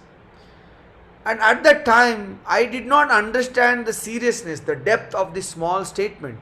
But now, every time I talk about it, or every time I think about it, I realize that this is our tradition. This is our essence of our yogis who have not just talked about yoga, but they have actually made you understand how to practice it in your daily life. Even when we are doing mundane things, even when we are brushing our teeth, we are taking shower, how to be what this famous term these days they call mindfulness. This is what they practice. This is how they live their life. Another small incident. One day we were going in the morning meditation class, and suddenly he stopped on the way, turned towards me, and he said, have you taken a bath? In the ashram, we didn't have shower. We had a bucket, we had a tap, and you take a mug of water and you take a bath, like in India we all of you do. So I said, yes, Swamiji, I have taken a bath. After few moments, few steps down, he again turns me around. Did you take a real bath? I said, of course I did. And I got really upset inside, because I felt, my ego being hurt. Because I said, well, I come from a cultured family. My parents have given me good samskaras. Of course, we go to the temple after taking bath. Why is he asking me second time? He's my guru. I'm living with him for 3 years. He doesn't believe me when I say this. Why did he ask me second time? And I really got very angry and very upset within. And I was so upset. I sat through the morning meditation talk, but I was not able to hear anything at all because my mind was just brooding over the same thing. See, we all talk about pratyahar, but pratyahar doesn't happen when you meditate. Pratyahar happens when you are emotionally disturbed. Only one thing was there. I was not hearing his talk. I was only disturbed with why he asked me second time. And the whole day was a miserable day. I was so hurt. I was so hurt. My ego was so hurt. So finally in the afternoon, I went up to Swamiji. I said, Swamiji, I am really sorry. I really did not like the way you asked me second time. Why did you ask me second time? Did you not believe me? Do you think I was telling you lie? I cannot tell you a lie. You are my guru. And I just broke down also because it was really too much of emotion for me. I did not have that kind of clarity at the time. And then he just laughed. He gave a big laugh. He said, "Arey, मैं तो कुछ और बोल रहा था. I was trying to tell you something else." I said, "Please explain because I am in pain. I am in agony." He said, "You have to understand. So, for me, my definition of real bath is something else." I said, "Please explain, Swamiji. I am dying to hear." He said, "Okay, so when you were taking the bath, when you took the first mug of water, when you poured it over your head, when the first drop of water touched your head, where were you? What was the thought in your mind?" And I was like shocked. I was looking at his face with total awe. Huh? Who takes bath like that?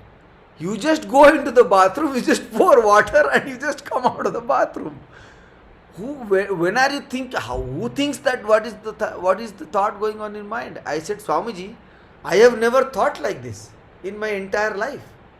He said, this is what exactly I was telling you. That means in your last 24 years, you have never had a proper bath. So tomorrow when you go to take bath, you better take a real bath.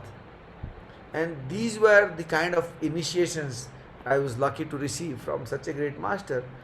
He never discussed about the secrets of samadhi, nirvikalpa samadhi, savikalpa samadhi, or the secrets of Upanishads.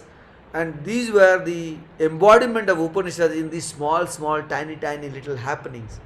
And they have brought so much of joy to me that I could see, like they say, see God in small things. I could see the wisdom, the yoga, what we call yoga in daily life, what our shastras have been talking, what our great ones have been talking. Yes, we have so much of information available, but this was such a great opportunity to be with such a great one and who was giving with such unconditional love. This is something which I feel all of us need to learn from these great masters.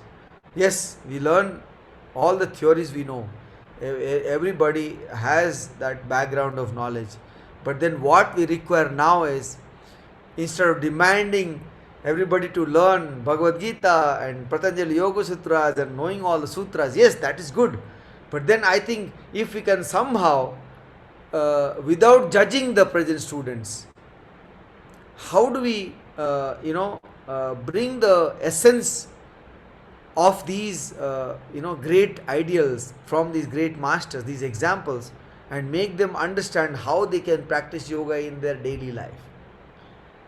So this is what I have witnessed. I've been very, very lucky and very blessed. I don't know what kind of past karmas I had, that I was so negative. I was not a believer in God. I had become very agnostic in my nature, and I was thinking that I am a non-believer. And he was so compassionate, my guru. without any judgment. He just, gave so much of unconditional love that at one point of time I felt I'm so grateful. I have received so much without asking, without being the right, deserving, patra we say in Sanskrit. So then I felt I should dedicate my life to share these stories with all those who would like to listen, and that is what I've been doing. And I hope, I can keep sharing like this with elder brothers and seniors like these great people, and juniors like, you know uh, Kulkarni. I'm very proud of you, and so I hope we all become instruments of such great legacies, and give as much as we can to spread the authenticity of yoga. Let's not worry about what's going wrong. There's too much of negativity happening, too much wrong things are happening. My Guruji used to say, don't worry about what's going wrong. You increase your positivity, you increase your authenticity in so much that the negativity becomes so ignoble. They don't exist anymore. So let us focus on what good things we can bring in. One person, if we can inspire him to learn, okay, this is the true form of yoga, not just yoga classes, also in your daily life. You go to the yoga class, you come back and do something unyogic, then we undo everything. So if we can slowly, without demanding, without judging, if we can just somehow manage to subtly bring in these aspects of that, your daily life, your other moments that you are not in yoga class, also be a yogi. Be mindful and do what you're doing with that attitude of bringing yoga into daily life. Then we all can, create lot of change in the world. In spite of the negativity, let's not focus on what's going wrong. Let's focus on what we can bring to the table. So this is my humble sharing, and thank you so much for this opportunity. And I'm always grateful. You are a big brother, and my life is at your disposal anytime, anything in the service of yoga. I'm there. Thank you so much. Wonderful to hear. Even though I hear the story earlier, it will remind me how to be alive. So when you hear the story of a natural way of learning from masters, nothing can beat that experience. Yes, You can have very true. 100 PhDs through the courses. That is totally different than this. So we need all the systems. Always I say science and spirituality should go hand in hand. That's the way we bring the peace in. I know your dad was a good magician, and you are also. Yes. Tell something about that too. So my father was a professional magician. So as a kid, we used to travel from city to city in India performing magic, and I wish I could show something to you, but I don't know how that's going to work out. We'll see. But then that magic is an performing art. So we used to perform magic, and my father would spiritualize the magic shows. So whenever Swami Chidanji would come to Orissa, there'll be big conference, and as if you know, in Orissa we have lot of people who followed him. So I have not seen one gathering less than 5,000 people to 6,000 people when Swami Chidanji used to visit Orissa. And then my father would spiritualize the magic shows. On the stage, when we are performing in a city, out of a box there will be birds and small animals coming out. And when he's doing a performance on the conference, spiritual conference, there will be picture of Swami Shivananda coming out of nowhere. And then agarbattis would come out, and then flowers would come out, and he would do worship on the stage. So it was a fun filled childhood. And then that also was another reason of me being being little what do you say, non-believer kind of a thing, because I felt, I could show miracles, so I how can I believe in miracles? There's a small way, magicians try to show. We do this small thing to the children. Look, I can extend my thumb and extend it to a longer time. So we would do these small things to entertain children. But then at one point of time, I felt, magic is an art of deception. So my father would say, magic is an art where you cheat 1,000 eyes with two eyes. So I felt now I become a sannyasin, and if I perform magic, I am telling lies to people. I am actually telling lies. So I stopped performing, but then I realized that magic can help me in approaching children who won't listen about yoga or meditation so much.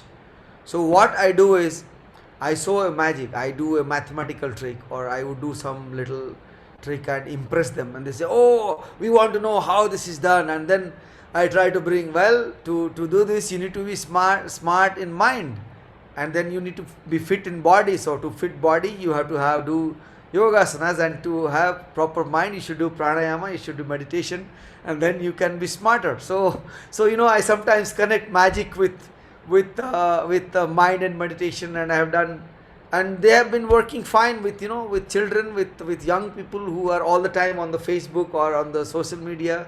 So to bring their attention, I use magic, and then I talk to them about meditation and spirituality and yoga asanas.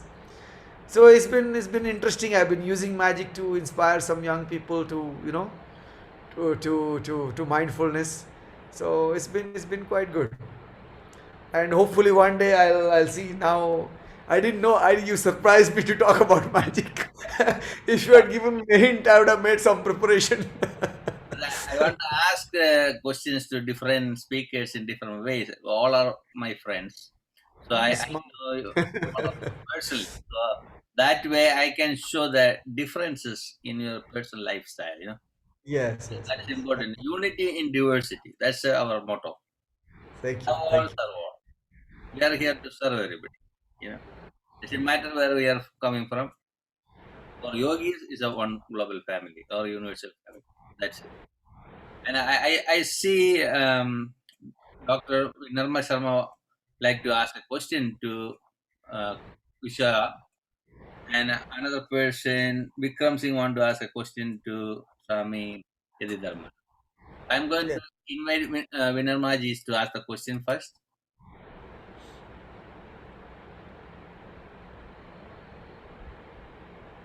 Dr. Vinamra Sharmaji.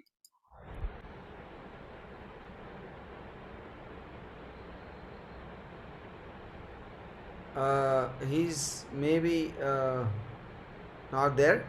Okay. And then we'll ask Vikram. No, he's back. He's there. He's there. He's there. He's back.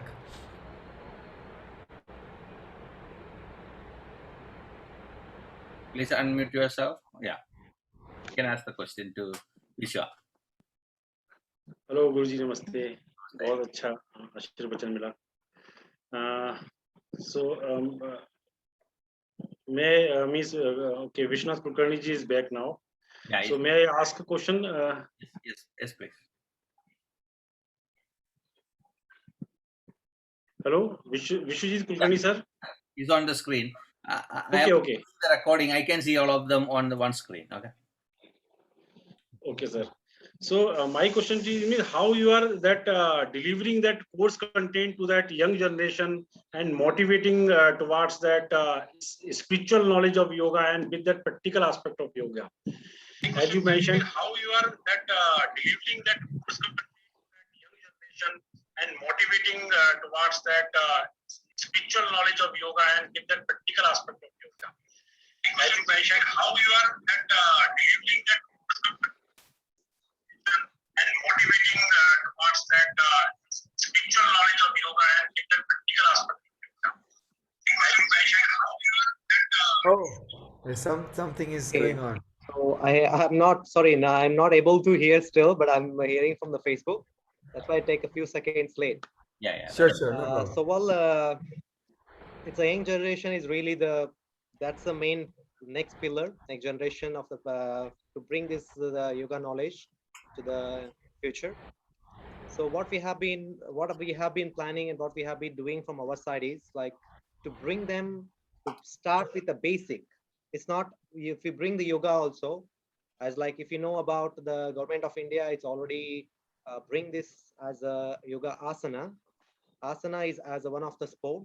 They bring it for them as like different job offers and all those things. It's a great initiative. But with the asanas, if they bring as the particularly asana and the pranayama and the dhyana, like what we have now is Ashtanga Yoga, we have 8 steps. If you start to all the 8 steps from yama, niyama, asana, pranayama, pratyahara, dharana, dhyana to bring to the young generation for only for kids, they're really not interested to do all these things. And if we bring them all these 8 steps to them, for sure it will be a short term. They won't be able to focus and bring them all these things.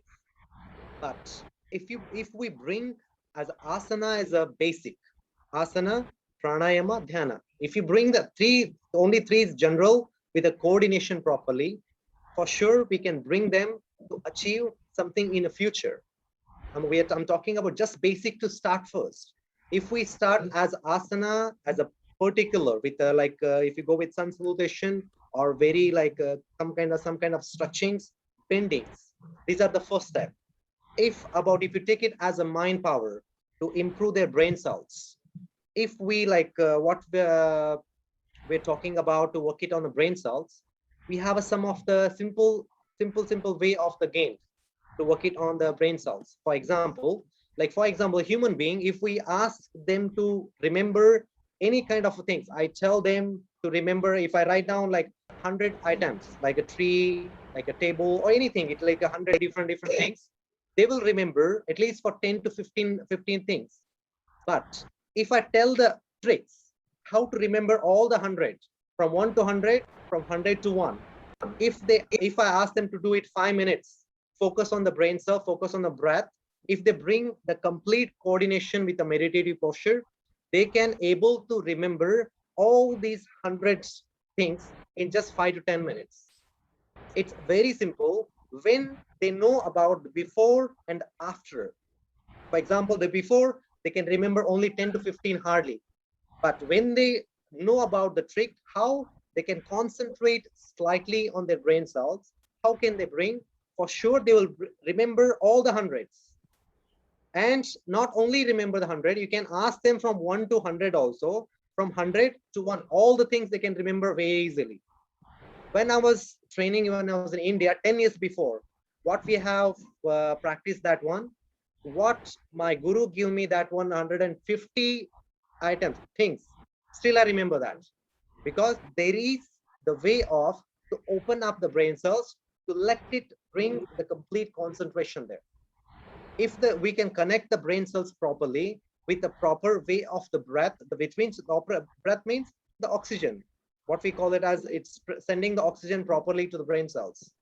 If there is a proper way of the oxygen to spending, there is the flow of the blood. If the flow of the blood carrying the complete proper oxygen to the brain cells, for sure that time, whatever you're practicing, whatever you are remembering, what you're using the trick, for sure you're easy to remember. That's the trick we are using for everybody, those who can remember.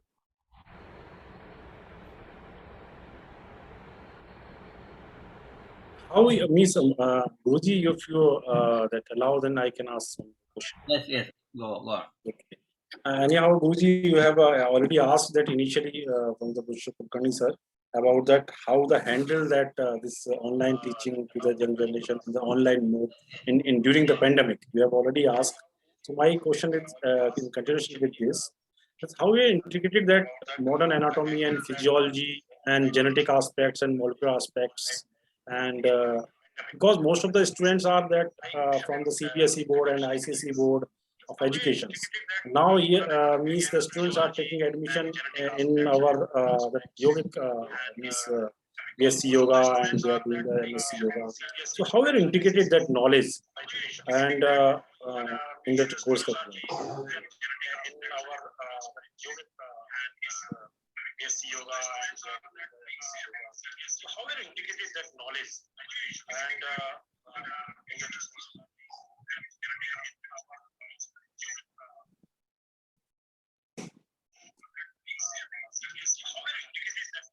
So is that question for me? There is a question in the chat box.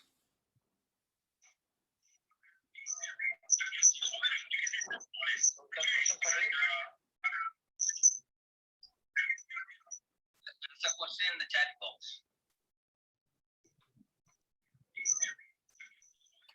Oh, motivating. I didn't get the question.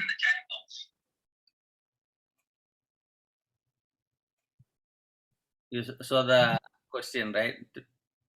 Dr. Vinamra Sharma wrote to everyone.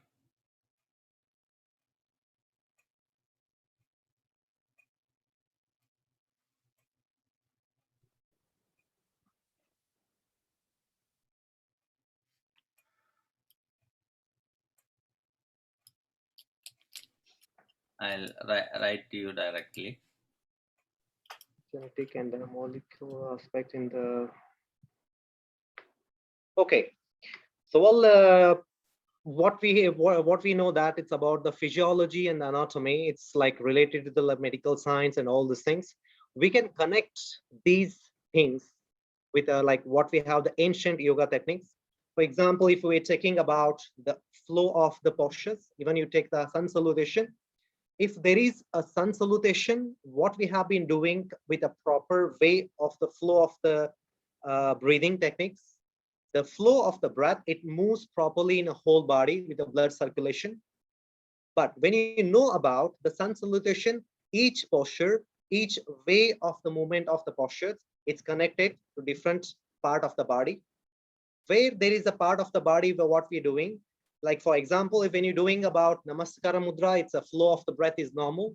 When we go with the Urdhva Hastosthana, you are stretching the shoulders and complete the spinal cord.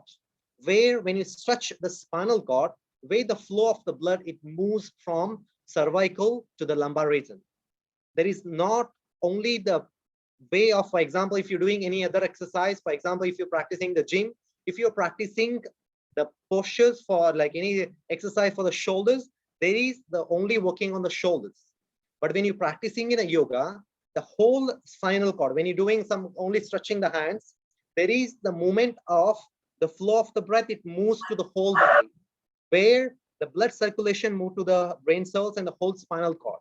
In the same time, why it's connected and it's really different than other exercises is because each from the cervical, thoracic, and the lumbar region, there is a slightly the stretch. When the stretch and the flow of the blood, it moves properly, there is a complete flow of the energy, it moves.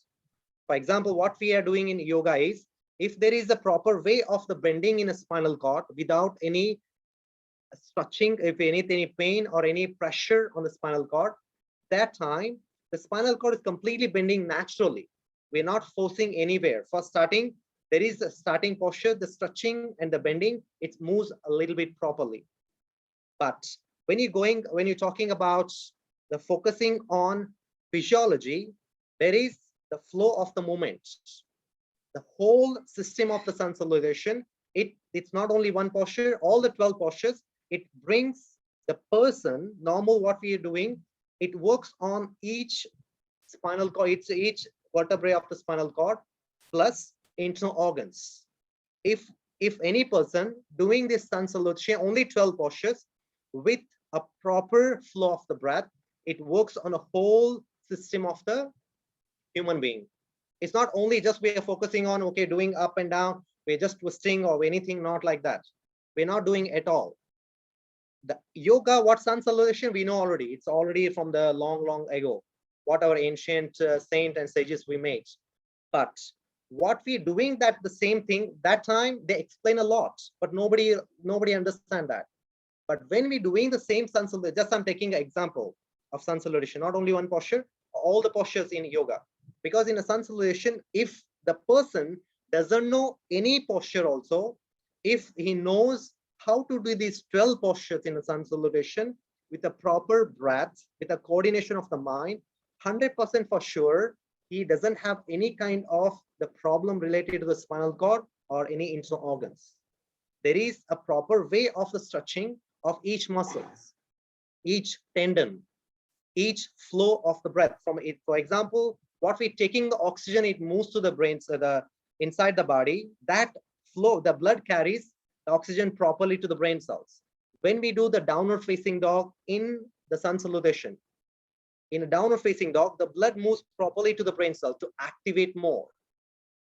That's the reason each posture, it's connected physically, mentally, emotionally also. What it focus on, each mind is completely focused. It, of course, it each connected the flow of the up to the brain cells and whole body. So there's a question from Professor M. Bose. Is yoga an exercise? Can you explain? Any of you can answer to this. There's a question from Professor M. Bose. Is yoga an exercise? Can you explain? Any of you can answer. There's a question from Professor M. Uh, I asked the same question many years before to to Swami Chidaranji. So, so the difference, what I mean, of course, Sudarshan ji and many others can really highlight because I'm not a practitioner like all of you. But what I heard from him was that in exercise you burn out your energy. In yoga, you conserve your energy. I felt that was a very simple explanation that he gave. So I just jumped in, but please, Sudarshan ji and Vishwaji could, talk more about it. I felt that was a very simple explanation that he gave. So I just jumped in, but please, exercise you burn out and Vishwaji could. So I'll ask Sudarshan ji from Kerala.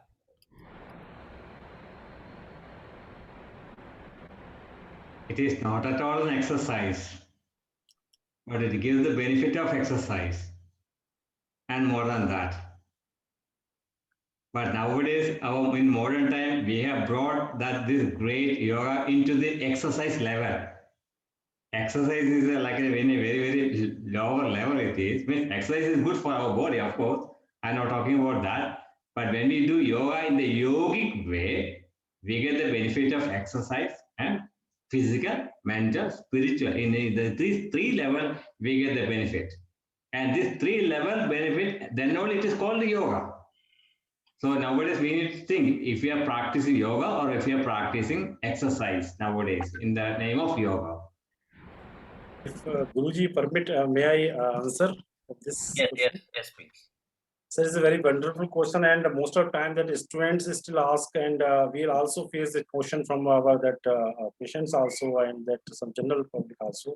It's very wonderful, means the nice question, and I think this is a forum is the right that we have to discuss on this topic. So, however, that Sudarshan sir or Ms. Yoga, everyone is discussed here. So I can say the systemic wise, the difference in that means difference between the yogasana and that physical exercise. If we look at nervous system, we find that at the end of the practice, the nervous system is means yoga refreshes us. But end of the physical exercise, our physical exercise exhausts us. And yogasana is a non-stressful optimum method of exercise, we can say. And the physical exercise stress may be possible. So this is the difference in the nervous system. Likewise, the circulatory system, we can say that by the yogasana, blood circulation is without strain. But in the physical exercise, blood circulation is with strain. And in the yogasana, that arteries and veins remain soft and elastic. But end of the physical exercise, the arteries and veins become hard. So as like a muscular body, we can see. Likewise, when we look at its difference between the yogasana and the physical exercise on the heart, we can find that our cardiac nerve rests by the practice of yogasana. But in that physical exercise, cardiac nerves are stimulated. Likewise, the blood circulation is regulated at the end of the yogasana, but the blood pressure rises at the maximum level at the end of the physical exercise. This is a systemic wise difference. Likewise, on the lungs physiology, we find the difference. there is no breathlessness at the end of the yogasana, but there is a breathlessness possible at the end of the physical exercise. Likewise, we find the difference in the gastrointestinal tract, means the massaging of the predominantly and abdominal organ, as Vishnu Kulkarni has addressed that when we forward bending, we have asana, we have some standing posture, we have some twisting, that the massaging of the internal taking place so that it stimulate our flora of abdominal flora so that the proper evacuation of the stool, our digestive capacity increase. But after the physical exercise, there is no massaging of the abdominal organ, and sometimes we feel pain at the end of the physical exercise. Likewise, our renal function, there is no fluid and electrolyte disturbance at the end of the yogasana. But sometime at the end of the physical exercise, as the Sudarshan Yoga sir has mentioned, that it is exhausted and is physically that means creating some exhaustion. So likewise, by the physical exercise, some physical exercise cause fluid and electrolyte disturbance also. So, however, there is so many difference, but we can address that. By the yogasana, there is no endocrine hormone depletion, but by the physical exercise, there is a depletion of the hormone can be. So, like that, there is a systemic difference between the yogasana and the physical exercise. So, my submission is that. Yeah. Thank you, sir. I like to hear from Vishwa.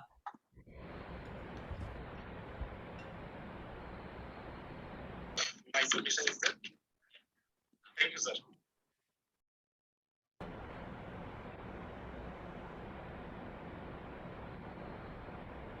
So Vishwa can give an explanation.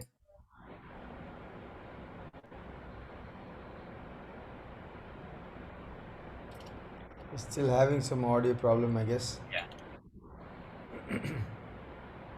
Yes. Total. Okay, Guruji. Thank you. So what I explained is like before, the same concept I bring. Hello? Yeah. Yes. Okay. So now is like the same like what I mentioned like before. Yoga is not at all as an exercise, not at all, according to me also. So the yoga, but yoga and other exercises, the difference is like what everybody just mentioned about. There is a way of working on the muscles, the way of working out each flow of the breath. So in yoga, even we take any postures, it works on the skeletal system, basically skeletal system and the circulatory system and the nervous system.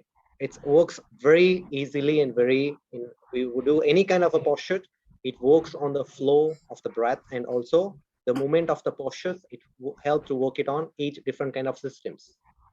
But if you're taking of any other exercises, it works on particular part, even a badminton, gym, even anything, if you take it as you work it on the particular part, and it helps to maintain and bring the expansion of the muscles on that particular parts.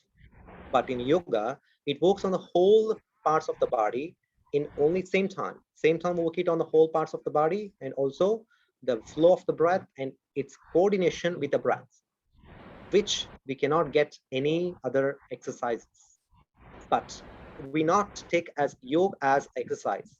It's a completely different than other, whatever we call it, an exercise or aerobics, if you take it, or any kind of exercise. Like what particularly like just now mentioned, it's very clear that there is the muscle contraction and the expansion. It works with a particular way and a particular part and particular flow of the breath. It can help to the person, those who practicing, it's a way that is he not get exactly like a tiredness or completely exhausted or physically or mentally also we are talking about. If you're taking about any like swimming or any kind of exercise, it's easy to get tiredness and easy to get like completely exhausted. After 1 hour you practice, 2 hours you practice, you feel completely, or you're working on your muscles, you get sweat, done, finish. But when you're practicing a yoga, just if you're taking as a postures or any kind of breathing system, working on the dhyana, we not call it as exercise. But there is a combination of the postures, asanas. If you take it only as asanas, if you're taking as a dynamically, we call it as whole practicing of the whole physical body. If you're taking as only physical, working on a physical body, that is also not yoga. That is not also yoga. If there is a combination, the coordination properly with a physical body, asanas, pranayama and dhyana, there is, if focusing your mind there, that is the way of the practicing of yoga. I'll say I'm one of the example for sports and yoga. One day I already mentioned when I was a little, very little, is 1 year or something. My mom had a heart problem. She's supposed to live only 3 months. The doctor gave a, this is it. You are not going to live more than that. Her heart was enlarging. Then dad was a doctor. He had a job in the P&D, telephone department. So he asked her to do certain yoga poses and certain homeo medicines, breathing, and natural food, these things. And then I born. Then I born. That means around 30 years she lived, I'll say 27 years she lived. So that when I see things for how she's continuing her practices, I just do it as a fun. I never know what is yoga or any of this stuff. It's just for a fun. You are a born yogi, sir. Yoga is like this. Then when I was the leader in the sports in my lower primary school, so I incorporated these yogasanas, in my students, my colleagues. I am the leader, so I had to teach them how to do all the stuff. That was in 1979. I never thought about I became a yoga teacher. Then is going with all the sports and games, but always we prefer do all the exercise and the end with the yoga and the relaxation and little meditation. It will boost our energy more than physical systems. We talk about all the digestive system, circulatory system, respiratory system, digestive system, excretory, everything there, but pranic system is a major thing. So pranic system is beyond all of this. Sami Boy used to ask us, so what is organ for breathing? And everybody looked, oh, lungs. Then lungs is not an organ. Definition is different. That's only a sac. He is correct. So the prana is beyond our limitation. That's the way it is. A lot of time I think how I manage myself every day, meeting with the people, everyday programs, day and night, is going on and on. Sometimes I may sleep, sometimes I may not sleep. Sometimes I eat, sometimes I don't eat. This is a type of blessing from great masters. That's also a type of prana. We never know around us they are here. This is beyond our imagination. Those things are, everything happening. So our material way we can ask, yoga is an exercise.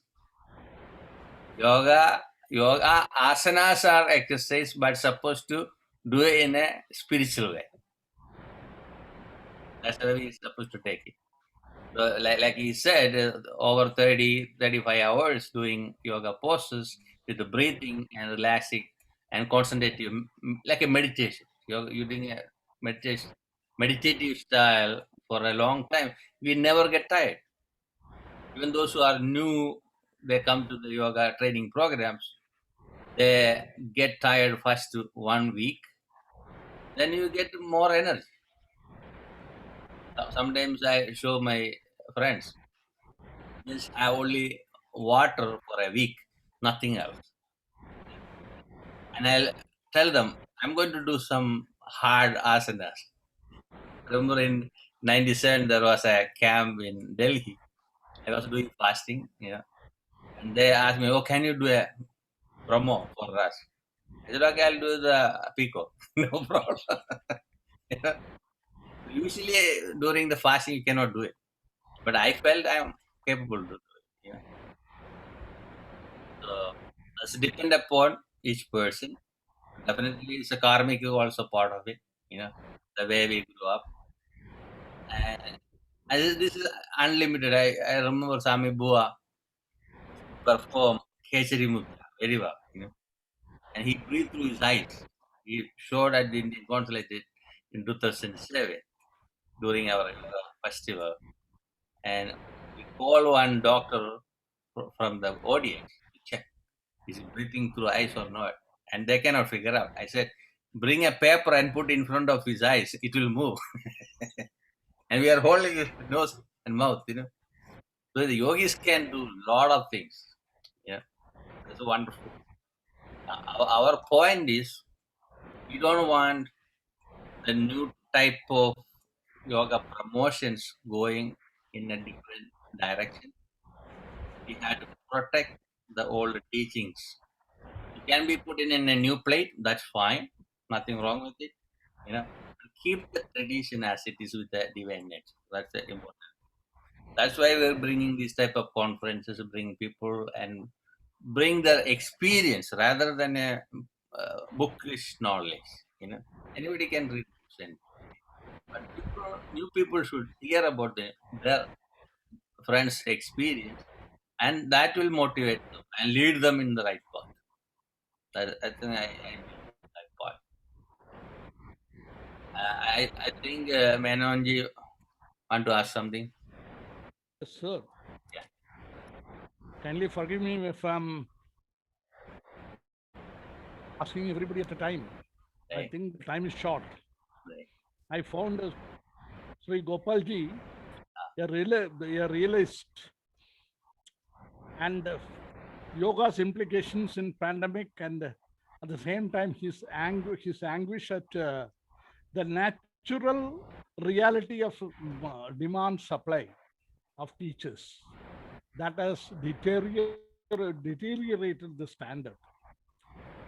Satyanarayanji, in a way, echoes that the effort for universal religion, that I think is the crux of the matter. Universal religion with dharma, the dhyan, and samadhi. And in a way, Swami Yati Dharmananda could get a spiritualization of a small work of his taking his own bath. That was spiritualized by his guru. And of course, Vishwa Kulkarni ji talks about the creation of records, Guinness World Records, etc. But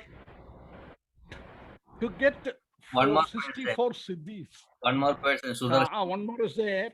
Sudarshan ji is talked about the experienced about his experience about Viyog, and he's overcoming that in spite of his donation of one kidney. Sir, hats off to you. With all that, he could do that and he had no problem. Before starting yoga, he had a lot of problems. And after that, he had no problem at all. And with all that, I was asking only one question to all. The question of this, of course, in the medical sciences, we have come across people like Lele, who was taught, I spoke a few days before, who taught Sri Aurobindo the yoga. That person was bitten by a rabid dog, and by his yogic power, he arrested the venom from going up. Then later, he became angry at the massacre of Jallianwala Bagh. And because of the anger, the bond was broken and he was infected again. Look at it. What can yoga do? How much people can be benefited if that is there? But at the same time, how much necessity of a self-control is there? That is why the gurus were telling that start from the smallest. When you do the smallest thing and do it as a yoga. And if you fail there, the problem is this. As such things are happening, sir, when these things are happening, to overcome the 64 siddhis and then forsake them, that is what Patanjali talked about. Swami Vivekananda talks about yoga. He says, Patanjali says, or nobody, anybody says, you have to go in a virgin jungle all alone, step by step. That is your own experience. Nothing else will help. You have to have your own experience. Well, that is said and done. We need people, what we are capable of. Guruji's were just brushed aside, saying that karmic things also. I think, sir, if I am permitted to hazard an opinion, the person who was taught yoga to mother must have had a sankalpam that this lady must bear a child like you to propagate yoga all over. Don't laugh at it. It is my strict conviction and convention. And with that, Vishwa Kulkarni ji, I will request you, because you were seeking something with all your commendable things. You were seeking something that if somebody else is able to give you something, he will use it to propagate yoga all over. So I'll take your phone, email ID, and the thing from Guruji, Yeah. and I'll be in contact with you, sir. That because it is a personal thing between you and the person who's supposed to give you. All the With speakers that, sir, are on Facebook. is there All the anything? speakers are on Facebook. Is there any way so that this kind of a thing, or this kind of a person can be groomed to derive all the powers of siddhis and then forsake them and go for the pratibha, as Patanjali says? Anybody is able to hazard an opinion, sir, it is welcome. I stand for it. I wait for it. In our margin. Sorry, sir. Please repeat your question. See, we are the Patanjali talks. You are obviously the master in that. I know very few things about it, but Patanjali tells that you have to attain lot of siddhanima, mahima, garima, etc. Then forsake them.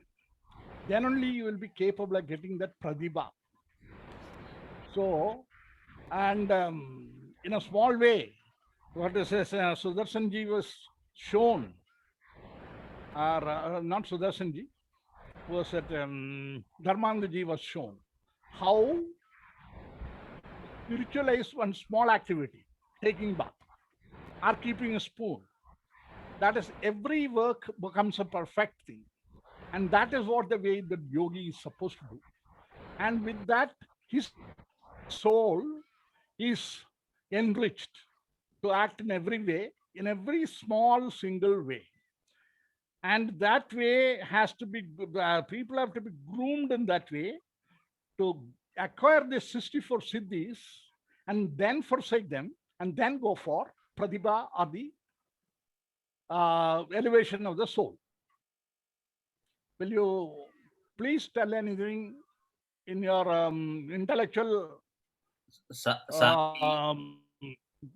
quest, or if you have come across somebody like that? Swami Shivananda mentioned this word. Swami Shivananda, of course. Siddhas are the waste product of the spiritual path. That is it. Swami Siddhananda, Shivananda, I heard about him. Very, very clearly he said that. Very clearly he says. Swami Bua had siddhis, but he never bothered about any of this stuff. He just show us, Otherwise, somebody has to challenge, Then okay, you need an answer. Then they will show it. Otherwise, they never show things. Even then, they will stay slim, to simply slip off saying that I don't know anything. Those people are very humble. And also in Shivananda Ashram, this is a standard practice that if you run after the siddhis, it becomes very difficult to give them up. So in the beginning, that is why many people have been stuck there. In the beginning, the understanding that okay, if I achieve 64 siddhis, then I can easily give it up and then I will attain the higher level of consciousness. But then 99% of the times you get stuck in that 64 siddhis, because then the ego that, oh, I can do this and I can do that, I can read people's mind, then you get stuck there. So Swami Shivanji had a big no for siddhis.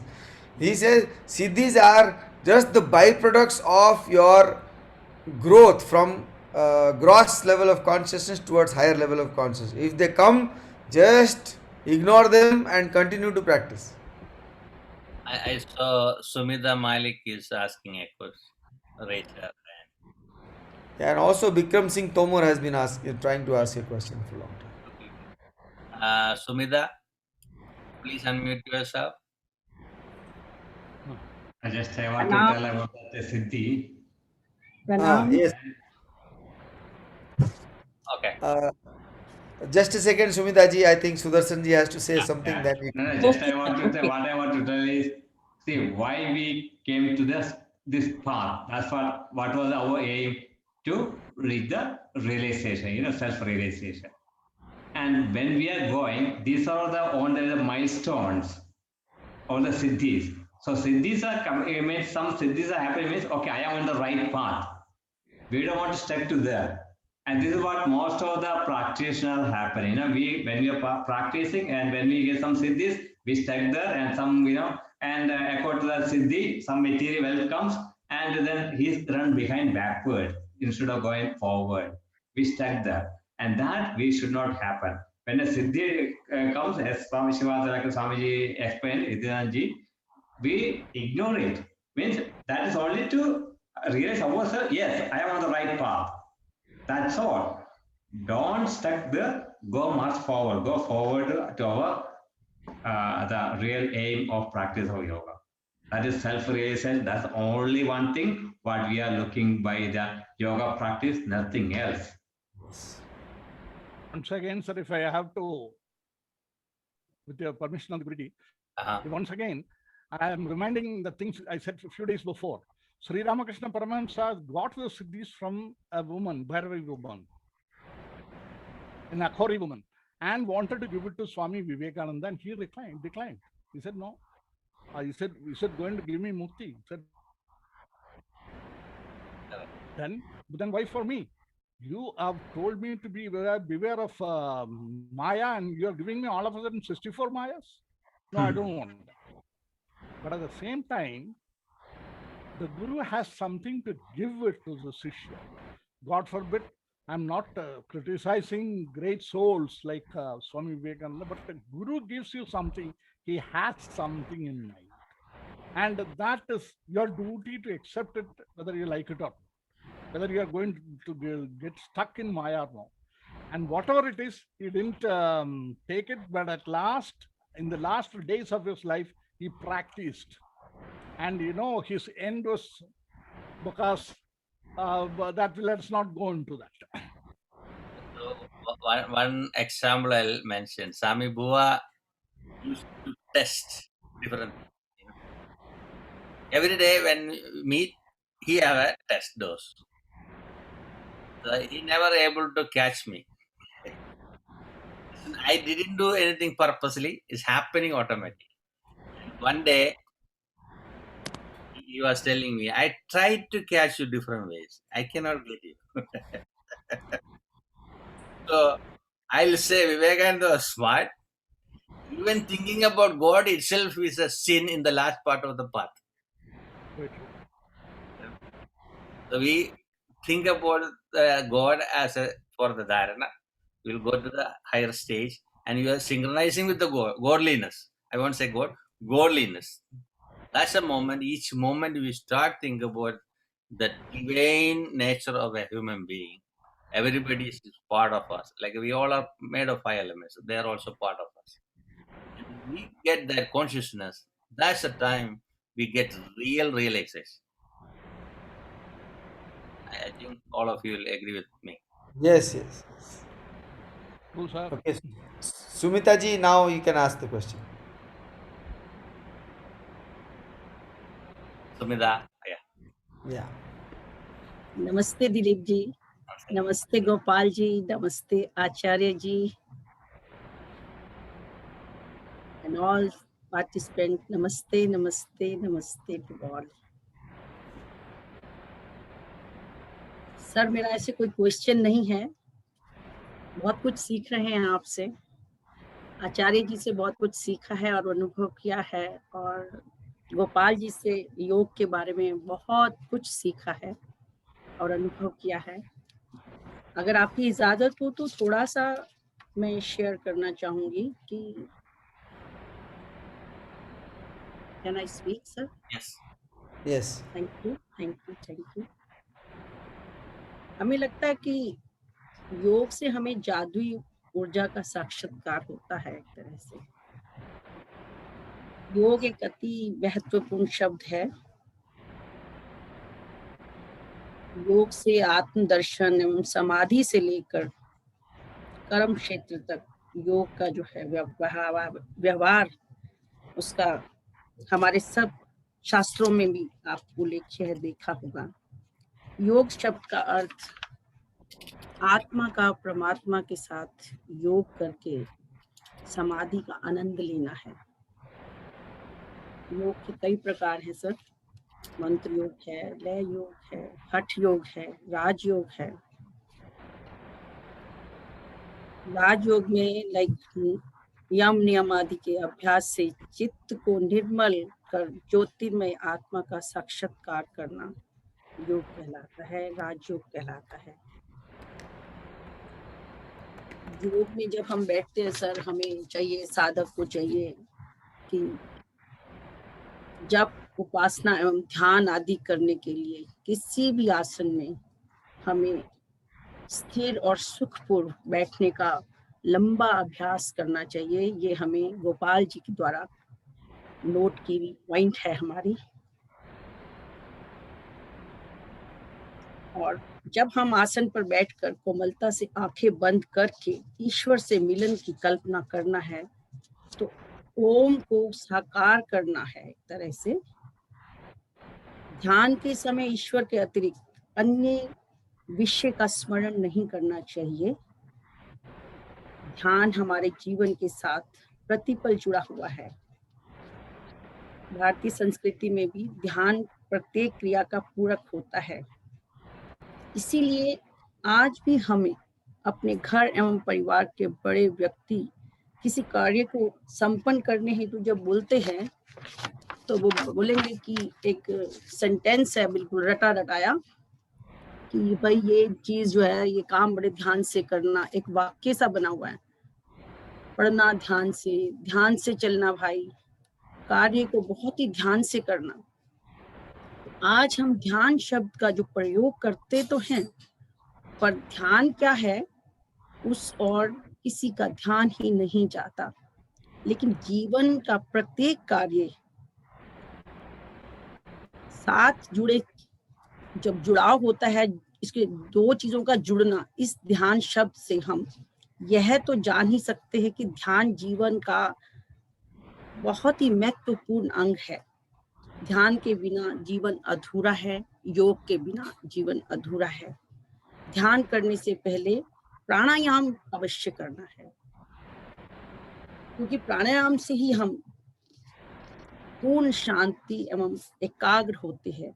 शांत मन के द्वारा ही धारणा और ध्यान योग को किया जा सकता है। तो ये दोनों का जो कॉम्बिनेशन है sir, All of the practices. हठ योग एंड ज्ञान योग, इन दोनों का जो कॉम्बिनेशन है वो बहुत ही मस्ट है और इस पे हमें ध्यान देने की जरूरत है sir. Thank you so much. That's why Swami Shivananda always promote all the different types of techniques. He never exclude any of the techniques. You go to any schools in India, I think Swami Shivananda is the person promote all the techniques. And he's ready to adapt anything. Somebody is bringing new things. If it is practical, is real, he will adapt. That's the beauty about Swami Shivananda. Yes, sir. Now I like to invite Vikram Singh Tomar. Yes, yes. He has been asking since long. Unmute yourself. सभी लोगों को, सभी गुरुजनों का हृदय रूप से प्रणाम। Namaste. हाँ। जी मेरी आवाज सुचित्र है, मतलब एकदम जी जी क्लियर है? बिल्कुल। हाँ हाँ सुनाई दे हाँ, रहा है, कहिए। या या जी जी। My question is to Swami ji, Swami Yati Dharmananda ji. जी I have seen you have shared the very good teachings of the Swami Menandadi related to practices, related how you should take bath with the awareness, how you should be understand the sharpness of placing the spoon activities and all. But this question is arising from my mind for two people. One is from the ascetic or the person who is staying in ashram point. Am I clear? Am I yes yes audible? yes Yeah, yes I'm saying, yeah. I'm saying the question is raising in a two direction. One, a Mhm. person who is living an ashramatic life, and one Okay. person who is living in the day-to-day life like a general person. Mhm. When we are becoming too much conscious that we should be aware what we are doing in a correct manner, or we should give our emotion, we should give our thoughts clearly with a great awareness on that part, or we can say super consciously aware what you're doing, what you're taking.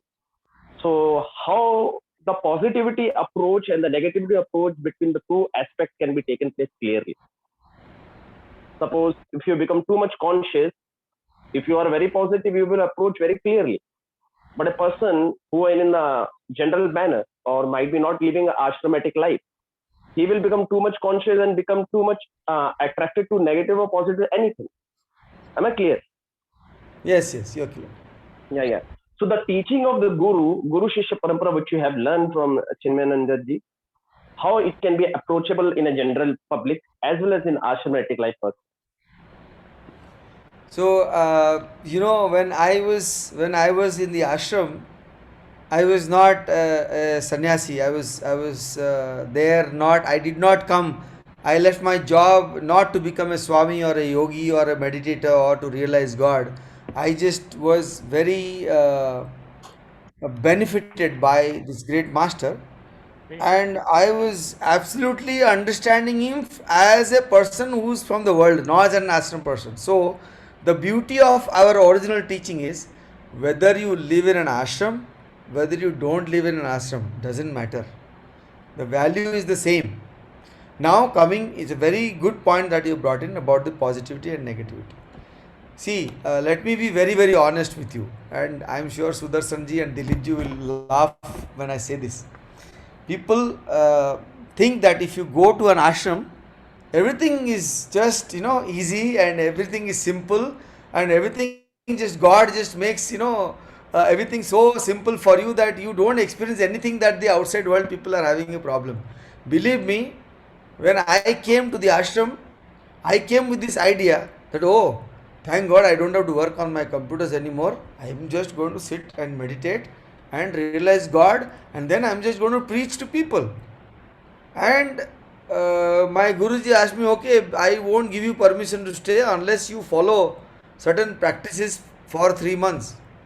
And believe me, sir, I felt at that time, after 3 months of time, that developing software is so easy and meditating was so difficult.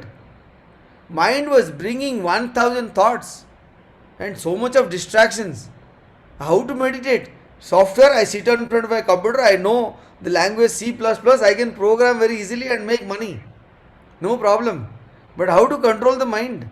How to bring the mind under your control? I mean, control is not the right word, but how to tame the mind, how to utilize the mind. So, certain understanding has to be there. To understand little bit about what positivity is and what negativity is, that much of understanding is not there, it is going to be very difficult. But every person has that ability to understand what is how to be positive and how to be negative. So to bringing back to the point that you have raised, that if a worldly person becomes too conscious and too aware, then he will become negative. uh, Actually, if you become aware, we cannot be negative. So this is something which you need to understand. I cannot give you a clear cut answer like 1 plus 1 is equal to 2. So you will, the moment you become aware, it is automatically going to take you towards the positivity, and to even take you to the next level. Bhagavad Gita, Patanjali Yoga Sutras, everybody says that you have to go beyond this positive and negative also. Correct. We have to go beyond the pairs of opposites. So, for example, when I was meditating, I had this thought, oh my God, I am such a sinner. I am sitting in the holy Samadhi shrine of a God realized master. How can such horrible thoughts can come in my mind? I am not fit for meditation. I cannot do this. I better go back. I cannot be like this. So I was frustrated. I was depressed. After 3 months, when I went and met my Guruji, at that time I was not treating him as my Guru. I said, Swamiji, I think meditation is not my cup of tea. Because when I sit, when I close my eyes, all these horrible things are coming. I am a sinner. Maybe I should not do this. So he said, Arey, when you are meditating, you must understand the aim of meditation. And what is the aim of meditation? Is you are not this body, you are not this mind, you are the soul. However, it may sound unrealistic, but ultimately all of us must come to somehow find understanding that this we are not the mind. So if I don't understand this point, my meditation journey will not go beyond the M. We have to find our own ways of research or study, experimentation, and understand what is the aim of meditation is I am not the mind. So whatever is coming in the mind is not me. So in the journey of meditation is like the accounting. If someone who's a good accountant, if 1 rupee is more in the balance sheet, it's a bad accounting. If 1 rupee is less in the accounting, is a bad accounting. It has to be balanced. Similarly, in the mind, in the meditation journey, if good thoughts come, suppose I am meditating on Krishna or Shiva or my God, I have a good vision of Lord Shiva. Oh, wonderful meditation today. Ah, great. Fine. 1 day, 2 day, 5 days. Next, something ugly comes. Then what we do? Oh my God, such horrible thoughts are coming. I am not a meditator. This is the biggest problem we all have. Our Shivananda tradition, Gurudev Swami Shivanji Swami Chidanji has explained this. There is a great book called Mind is Mysteries and Control by Swami Shivanji Maharaj. The whole book is all about this. That whether if a positive thought comes, oh, I am not the mind. I am only witnessing the thought. A negative thought comes, I am not the mind. I am witnessing the thought. So it is not easy. It's not going to happen so easily. But this is the goal. So when you are talking about positivity and negativity in the journey of awareness, of course it will be there. In the beginning, it will be you will be given so much of trouble by the mind, because the moment you start the practice of awareness, mind understands now this guy is going to become my boss. My rule is going to go. So I will bring him down. So this struggle is there, and if you don't go through this struggle, your journey towards meditation, towards consciousness is not going to happen. So we have to go through this. This positivity, negativity struggle will be on, but eventually, when you continue with perseverance, with practice, eventually your inner intuition will connect you to what is the right understanding, what is positivity and what is negativity. So drop this fear that if I become too aware, if I become negative, then what will happen to my life? Don't worry. Just first become aware, and then let's worry about whether the positivity is going to be there or negativity is going to be there. So this is my understanding, and I'm sure Dileepji and Sudarshanji can put some more lights, because they have also spent enough time in an ashram. So, Sudarshan, unmute yourself. Swamiji explained it very well. So This is my point of view. We should have more negative forces towards us. That's why we appreciate the positiveness. A light will show well in the darkness. Never expect for only positiveness. It should be equally balanced. The beauty of the world itself, everything should be balanced. So most of the time people just talk about positive, negative for understanding a dialogue. Spirituality is totally different. We go beyond all of this type of thoughts. Once we realize we are a divine being itself, we are ready to face any difficulties in our life. You think about the raw diamond, right? you excavate a land and get a big diamond, it's not polished. You cut it and you start polishing first grade, second grade. You polish, then you get a beautiful diamond, the shiny diamond. And one day you lose that diamond. That is our. Right. So nothing permanent in this world. Everything moving, keep moving, keep moving. We are moving from one state to another state. Just that awareness itself change our behavior and beliefs. I'm talking my personal experience in a crude form. I went through real hard time in life in different ways, but still I am sustainable in the concrete jungle of New York. Not living in the Himalayas. I'm living in a difficult place. What are happening, happening. That's it. So Vikramji, I hope some little clarity is there. Yes, yes, Swamiji, I'm practically understanding this kind of thing because what happened, these questions raised many times in many people also. Because what happened when they are in the race towards some kind of higher spirituality practices, and is my voice is clear? Yes, yes. Yeah. So when we are going on that, because what happened when we are following the Guru Shishya Parampara, we are following the some systematic manner of the Guru आशीर्वाद. एक तरीके से आशीर्वाद की तरह समान उनका प्यार भी मिलता है, हमें सेवा भी करने को मिलती है, and this kind of services which we come to know in the sign of Guru Shishya Parampara. But sometimes how you contemplate that why this question, why this type of consciousness I need to raise. This you have been asked to Swami Chidananda ji on that way. So that's the reason I asked. When a person becomes too much conscious, both the things are coming in the front of the eyes. Positive also is coming, negative is also coming. But he's saying to be conscious. But where to take the elevation of the consciousness, that is also very important. Uh, just to add one thing to that, that part, the consciousness will take care of itself. Once that understanding comes, once that realization comes, then you will not be bothered about where the consciousness will automatically take it. Just like when you're sitting for meditation, if you sit straight, your spine will automatically, take yourself towards the right side. So similarly, consciousness will automatically take you there. So let us first prepare, the right ingredients, and then the right understanding, the basic clarity, and then it will automatically take. And then all of us need to go through the struggle. If you don't struggle, this question that you're asking, if you don't ask this question, we will not grow further also. So thank you for asking that question. Boss Thank are you so much. Thank you so much. boss are hai. Ah.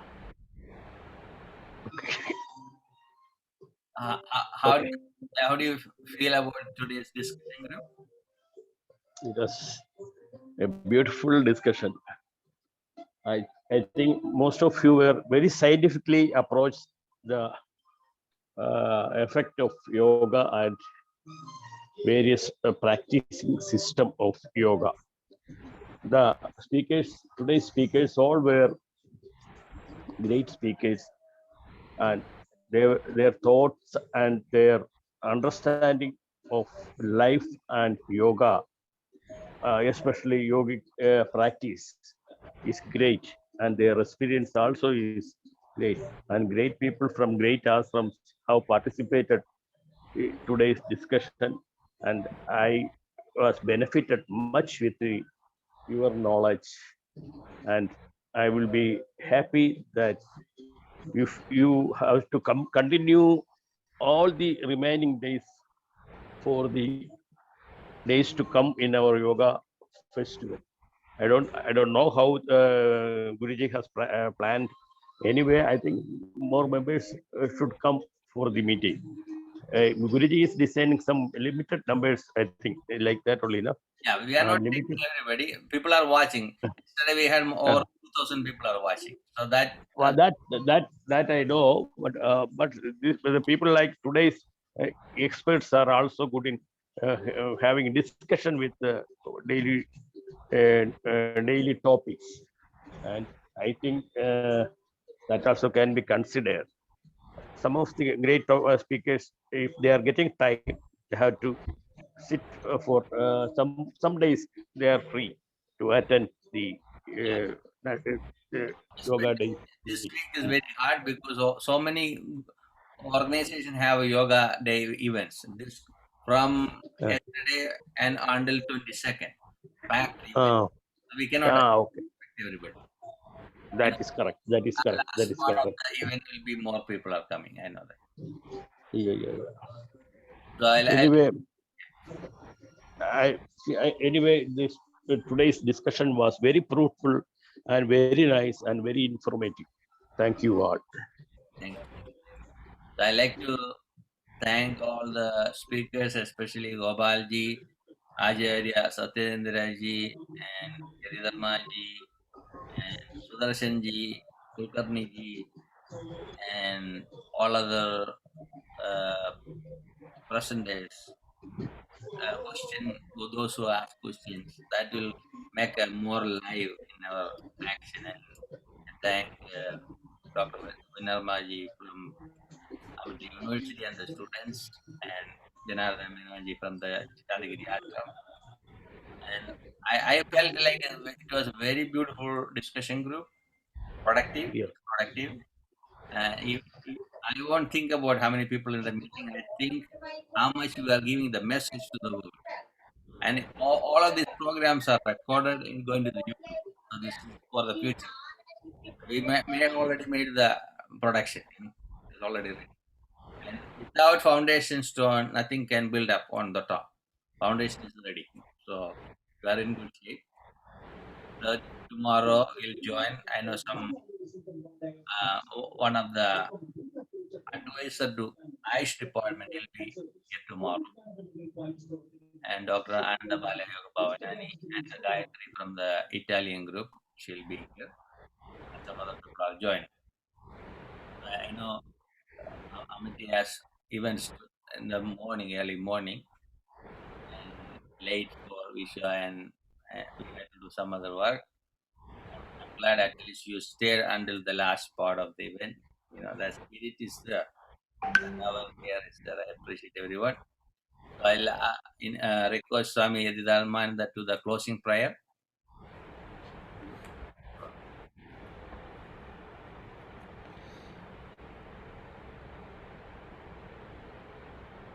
Inhale deeply, exhale completely. Bring your awareness towards your eyebrow center.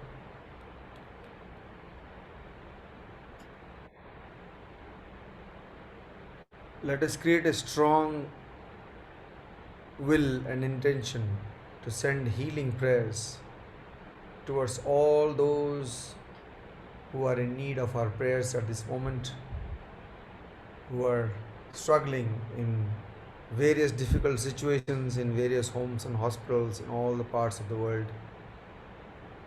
Let us send healing prayers towards all of them.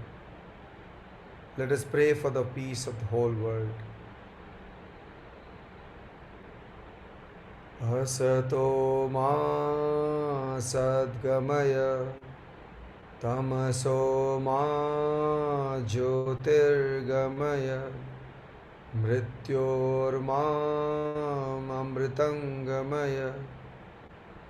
Om Trayambakam Yajamahe Sugandhim Pushtivardhanam Urvarukamiva Bandhanan Mrityormokshiyamamritat. Om Trayambakam Yajamahe Sugandhim Pushtivardhanam Urvarukamiva Bandhanan Mrityormokshiyamamritat. Om Trayambakam Yajamahe Sugandhim Pushtivardhanam Urvarukamiva Bandhanan Mrityormokshiyamamritat. Om Shanti Shanti Shanti. Loka samasta sukhino bhavantu. लोका समस्ता सुखिनो भवन्तु। लोका समस्ता सुखिनो भवन्तु। सर्वेषां स्वस्तिर्भवतु। सर्वेषां शान्तिर्भवतु। सर्वेषां पूर्णं भवतु। सर्वेषां मङ्गलं भवतु। सर्वे भवन्तु सुखिनः। सर्वे सन्तु निरामया। सर्वे भद्राणि पश्यन्तु मा कश्चित् दुःखभाग् भवेत्। ॐ शान्तिः शान्तिः शान्तिः। हरिः ओम्। हरि ओम् तत्सत्। Thank you everyone. Sir, Thank you. remember June 21st we have a special celebration with the UN NGOs and the committees, and we have the director of the past director of the one of the section from global communications, and the current chief of the global communication will be the chief guest. And we have 8 organizations are joining, and please join. All of you have the meeting ID and the passcode. That is only for you and family. We have an organization, your board members can join. And the last event, only 100 people can join because we don't want any hackers to come in and make a disturb the program. But people are watching through our Facebook live stream. We are getting a lot of people, so we don't have to worry about. Just share the link. How much you share the link, that many people can get the benefit. So don't think Dileepji is putting a program, I'm not going to share it. Please share, not for me, for the world. Thank you, everyone. See you tomorrow. Thank you, Dileepji. Thank you for the program. Thank you. It was wonderful. Take care. See you soon. Please Thank you. talk, Thank you, Guruji. to Swami Ramaswaruji, Ramaswarubananda. Yes, yes. What I'll do is tomorrow morning when I see him, I will ask him, and you let me know when you would like to have him. I'll coordinate that. No problem. Tomorrow is a good day. If you want to come tomorrow, fine. Okay. I'll send you a message. Thank you. Thank you, everyone. Gabriel, Thank you. Good night, everybody. say something, we'll put it for tomorrow, okay? Good night. Give me a call. Thank you, Vishwaji, Basara, Anandji. Mulaji will be in touch. Our talk is tomorrow, correct? For the Amity University? Tomorrow, correct? My talk? Day after tomorrow, Day after tomorrow. yeah, Perfect. at 10 o'clock morning. Yeah, thank you. Be eager to listen you, Guruji. Thank you so much. Okay. And We are that was trying. our final day of our yoga festival. Okay. Thank you. Thank you. Namaste. Namaste.